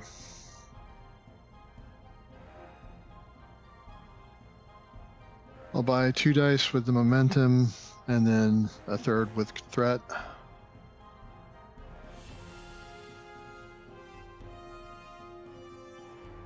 Going all in.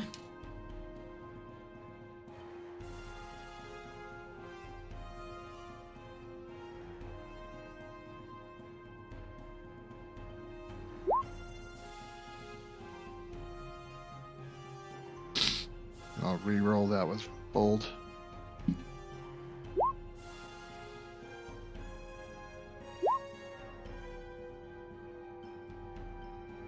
I'll get the ship.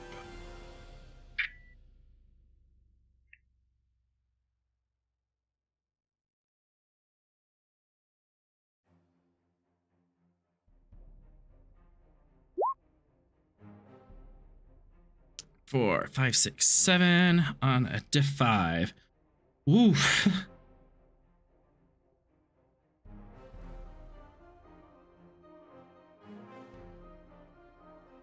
Wait, just 2 extra. There we go. Okay. What is the exact contents of your message? We have 2 of your species. They are safe and unharmed. We would like to return them to you and conduct peaceful communication.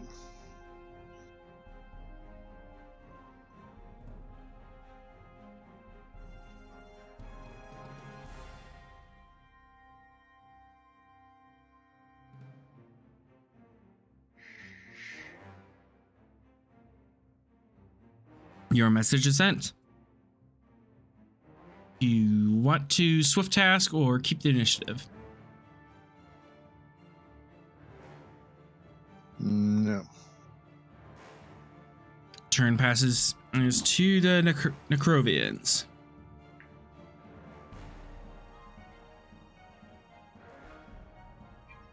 I'm thinking.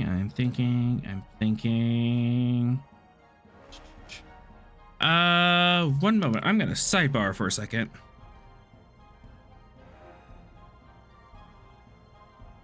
And sidebar button didn't work. All right. You can hear me. They can't hear me. So, they complicated the situation, mainly because of the complication, and she said that, hey, they messed up the message, so the Necrovians and took it as a insult, and a threat. But with this new situation, engine coming on hand, they did make the roll. So at least the Necrovians kind of get the idea of their message. I'm just not sure how they're going to take it.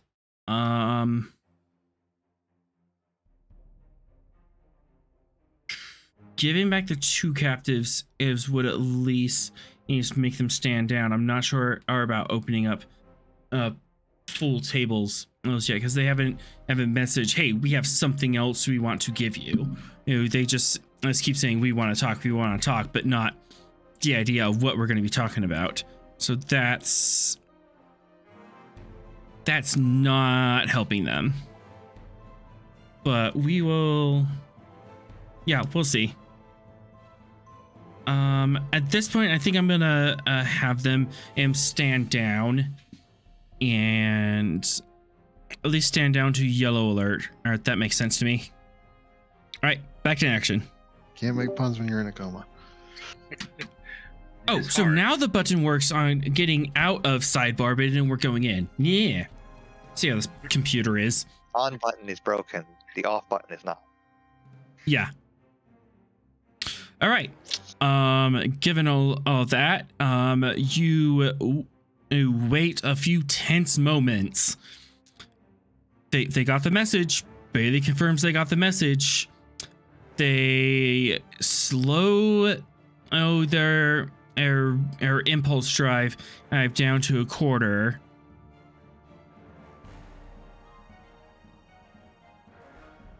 And then they drop their weapons and they go to yellow alert.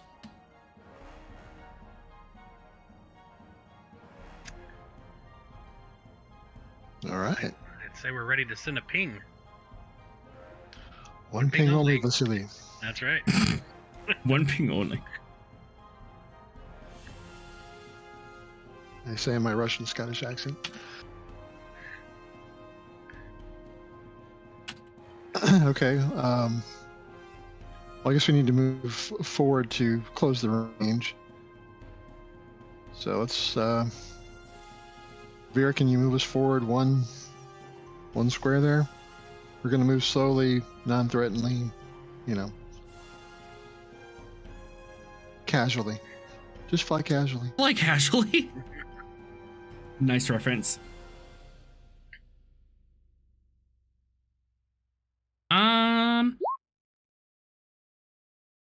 Yeah, yeah, Vera, I'm going to say this is a control on diff 0 and just kind of allow this to see how casually you can fly.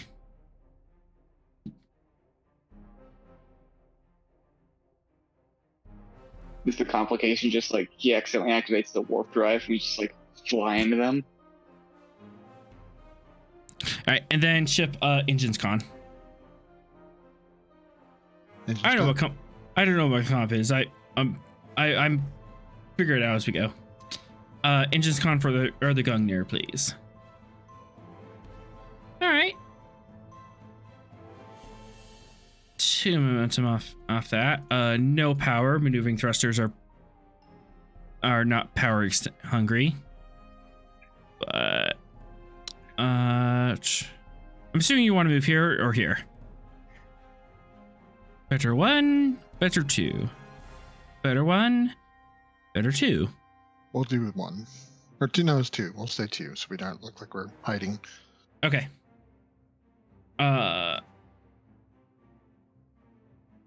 you managed to slowly pull the ship forward.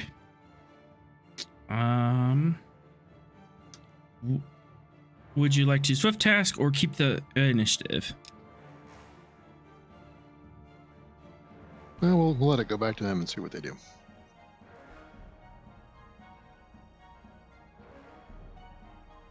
Slowly impulse forward. All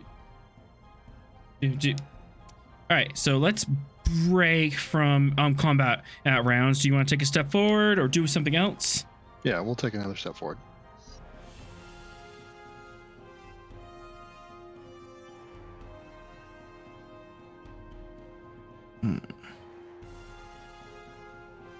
Let's have some fun with this. Because it's... we're almost there. So diff 1. 1, 2, 3, 4.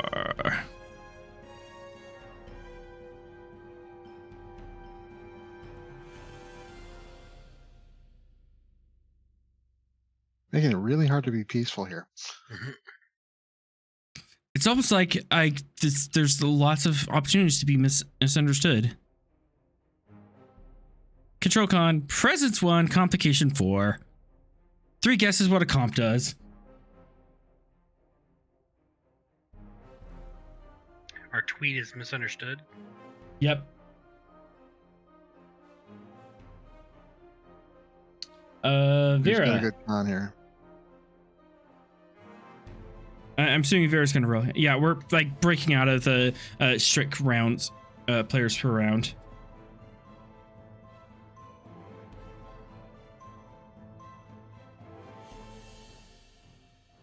You got that one, Vera? Vera is muted. I'm sorry. I forgot I was Yeah. muted. I've been talking this whole time. Yeah, sorry. Yeah, I'll spin a single threat, and I'm watching you. Don't spend it now. Shh, Just leave it's it fine. there. It's fine. Leave it there. It's fine.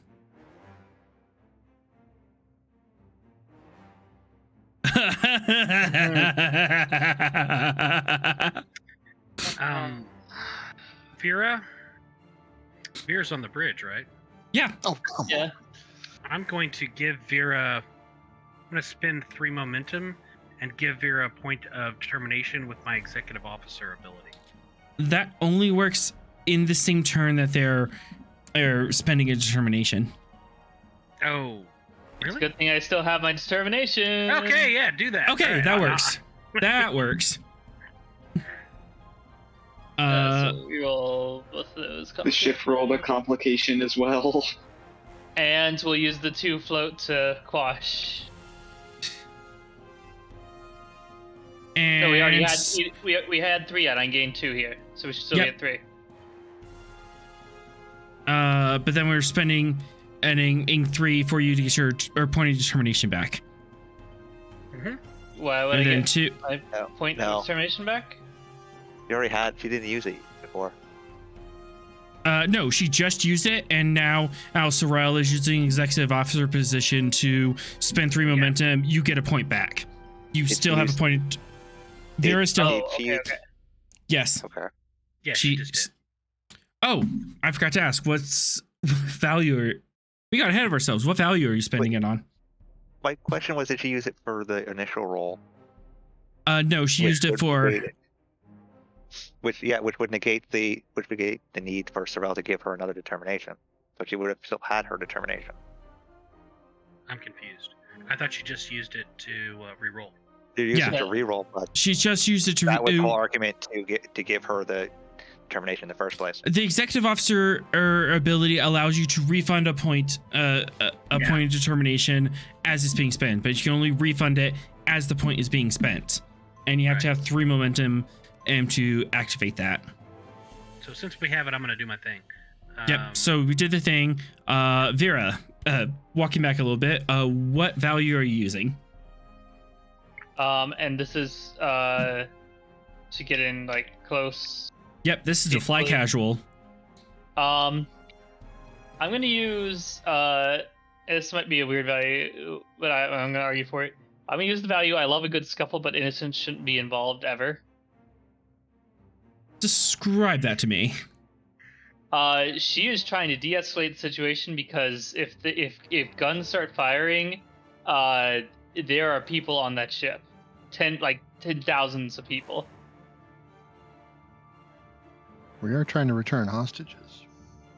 And you are here essentially to rescue the Arethians. If this goes into a shooting war, you might risk their lives. I will definitely accept that at determination. You re-rolled. You got 2 bonus momentum. You gained 2 momentum. Sorrel spent 3 to give you your point of determination back. So at the end of the day, we have no complications. We have 1 momentum in the bank, and Vera, you have a point of determination left to spend. And please mark down in your log that you spent that determination on this roll.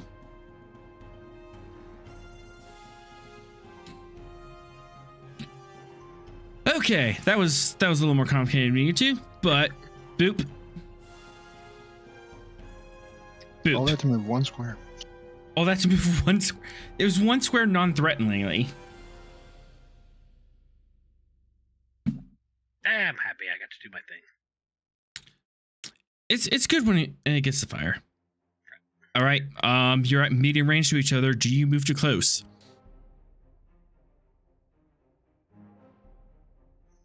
No, we'll let them move to us on their terms. I think that's probably more responsible. We're like kind of like a border of like their control space, you know. So they're in control of their space. Yeah. Yeah. Sounds right.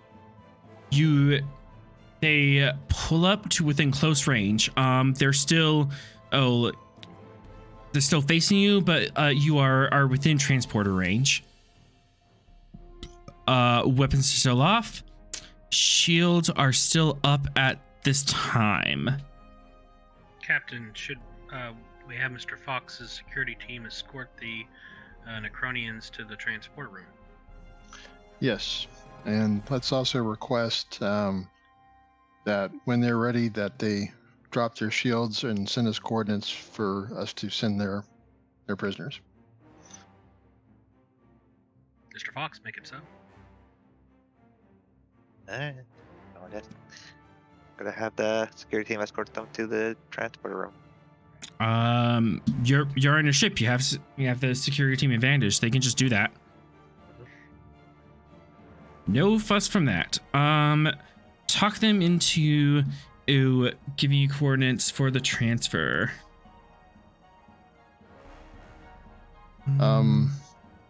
Alternatively, do they have transporter tech?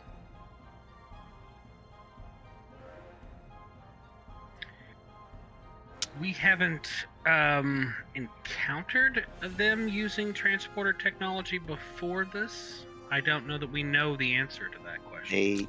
They have not used it now. They are smash and grab. not transport out.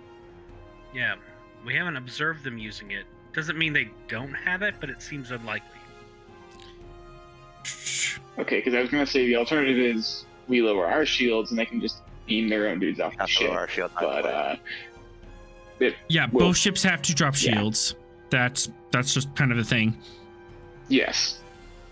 Trying to figure out the difficulty to talk to them because you're just asking for coordinates. You have to figure out the coordinate system, and Hey, how about this? Well, to send your comrades back over, we both need to drop our shields so we can transport them. drop your shields at the same time and Correct. put them back up on the same time. Right. Difficulty 3, complication 2 to communicate and arrange the transfer of prisoners.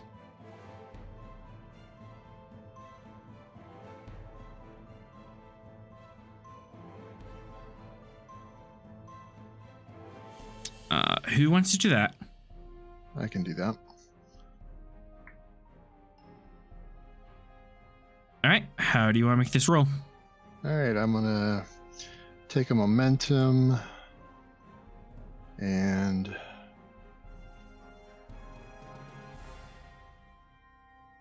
five threat for 4 dice. You mean 4 dice total? Yeah, sorry. Yeah, 4 dice total. Yeah, thank you. Okay. I was counting from 1. Sorry. Yep. 1 momentum, 2 threat. That'll give you 4 dice total. Okay.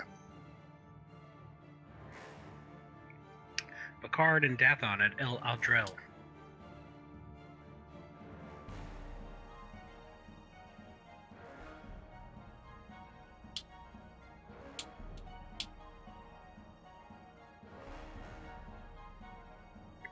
Communications NG. Nice. And we got some momentum off that. That is. We got the message across. We are.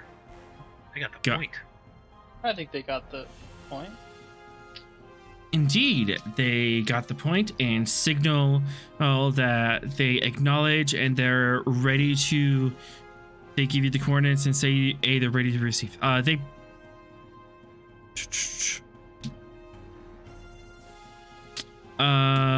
It doesn't look like they're asking you to beam them to a transporter pad. It's just like, oh yeah, here's a bit of empty space. I suppose you can put them there.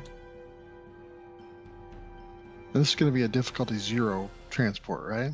No chance of anything going on, right? I mean, they're not going to a pad, but you are. So, there's no pad on the other end to help.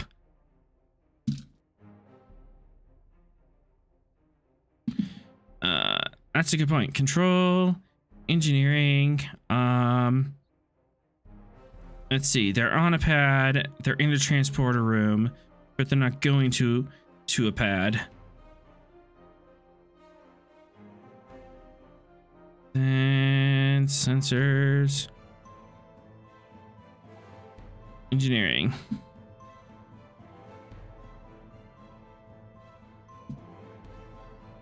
All right, Commander Atrum, do you want to handle the transport? Do you have a focus in transporters or anything like that that might help? Or do we want to activate our transporter chief? Yeah, Left could do it.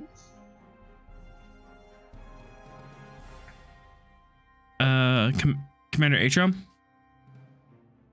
You want me to roll for the transporting? And we have advanced sensors, so that brings it. That brings it down to diff 1 because you have really good sensors to figure this out. Sweet. I will go set that up.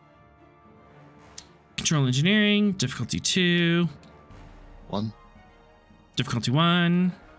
I can math. And I have a focus in transporters and replicators, so this is even better. Absolutely. Would you like to buy additional dice? It's only difficulty 1, right? Yeah, it's just diff 1. But you could juice it and like try to get a bunch of momentum off it. Okay.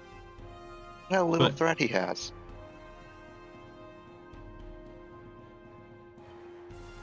If You know what? I'll be nice. Yeah, I if will you have give bold, you. I'd spin at least one. Where were you? I will give you a threat to buy another dice. All right, 3 dice total. We have control and engineering, and we have a focus. And here we go.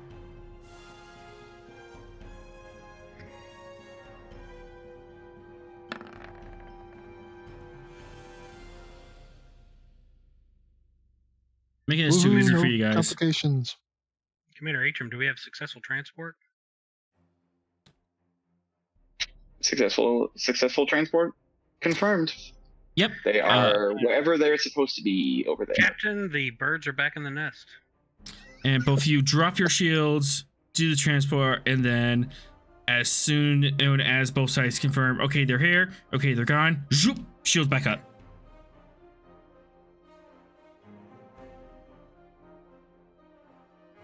So now what? Well, insight at command difficulty 1, Rost. Alrighty.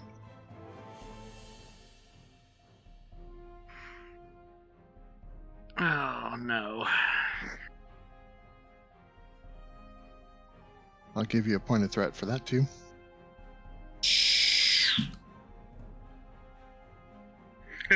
Worked. Good threat spend. So you manage to get them to the table. You haven't told them and what you intend and to discuss with them, and also you don't have anything to bring to the table. You didn't actually look into what sort of artificial food you can make for them or how to supplement their diet so they don't need carrion food anymore. I mean, we've got a bowl full of birdseed right there. I mean, Right, but we can offer to work with Yeah. them. And we've had them for a while, and they only accepted protein bars. Mm-hmm. so a bowl full of protein bars on the desk or on the conference table. I mean, perhaps, a prime rib kind of thing, big juicy red meat.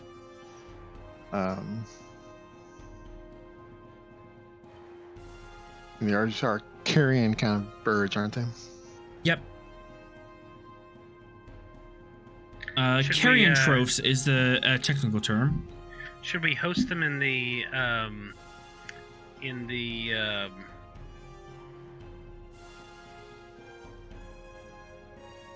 Aviary? do we have an aviary? I was thinking. No, you one. don't. But we have a I don't know why my brain is not on this right now, but the place where we make the fake things.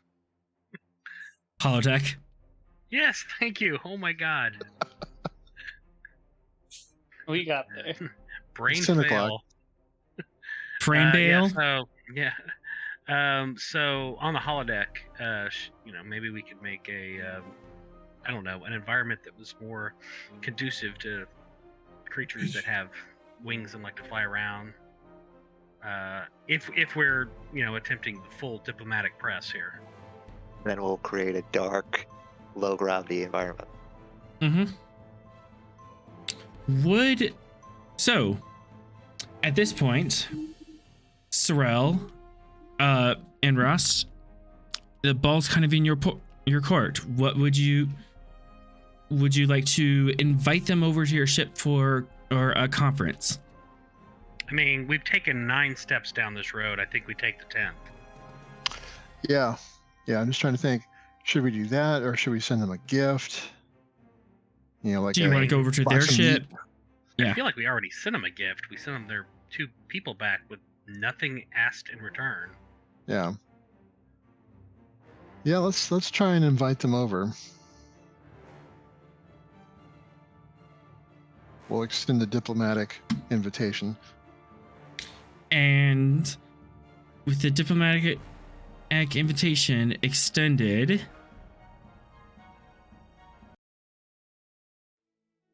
the credits will roll. Oh boy. 7 days, and then we get to find Yeah. out. And while they're in the Next ship, time we put on Ross. Dragon Ball Z. Dun, Yeah, dun, while they're dun. on the ship, we'll put Fox in the brig. Okay. With that, the credits will roll. I will have to say this took a very different direction than I thought you guys would. I was prepared for an all-out assault, and you guys were just gonna hammer your way through. And I had ground maps prepared and all the school stuff. And then you're like, "No, we're gonna be diplomatic." I'm like, "No, I like this. This is a good development. I just have to Star reuse Trek those." game, you know. It's a Star Well, Trek we knew game. that's what you prepped for, so we had to throw that off. It was kind of only made possible because we got that little bit of a like crack through with the gather information, basically. Yes, Right. the gather information just kind of cracked it, and you guys just wedged in there and pulled it apart, which was awesome. Yeah. So good use on using a network, Vera. You kind of made this all possible. Sweet. And let me get to my official exit. Be sure to catch us next week, Thursdays at 7 p.m. Eastern Standard Time here on Twitch to catch our next adventure on the frontier. Thank you to our awesome players here tonight. Music provided by Kevin Macload. You can check out his royalty-free music at incompetech.com. As always, we are forever grateful to Modifius for giving us the tall ship, and Gene Roddenberry for giving the stars to guide us. Until next time, fly true, stay safe, and take us out.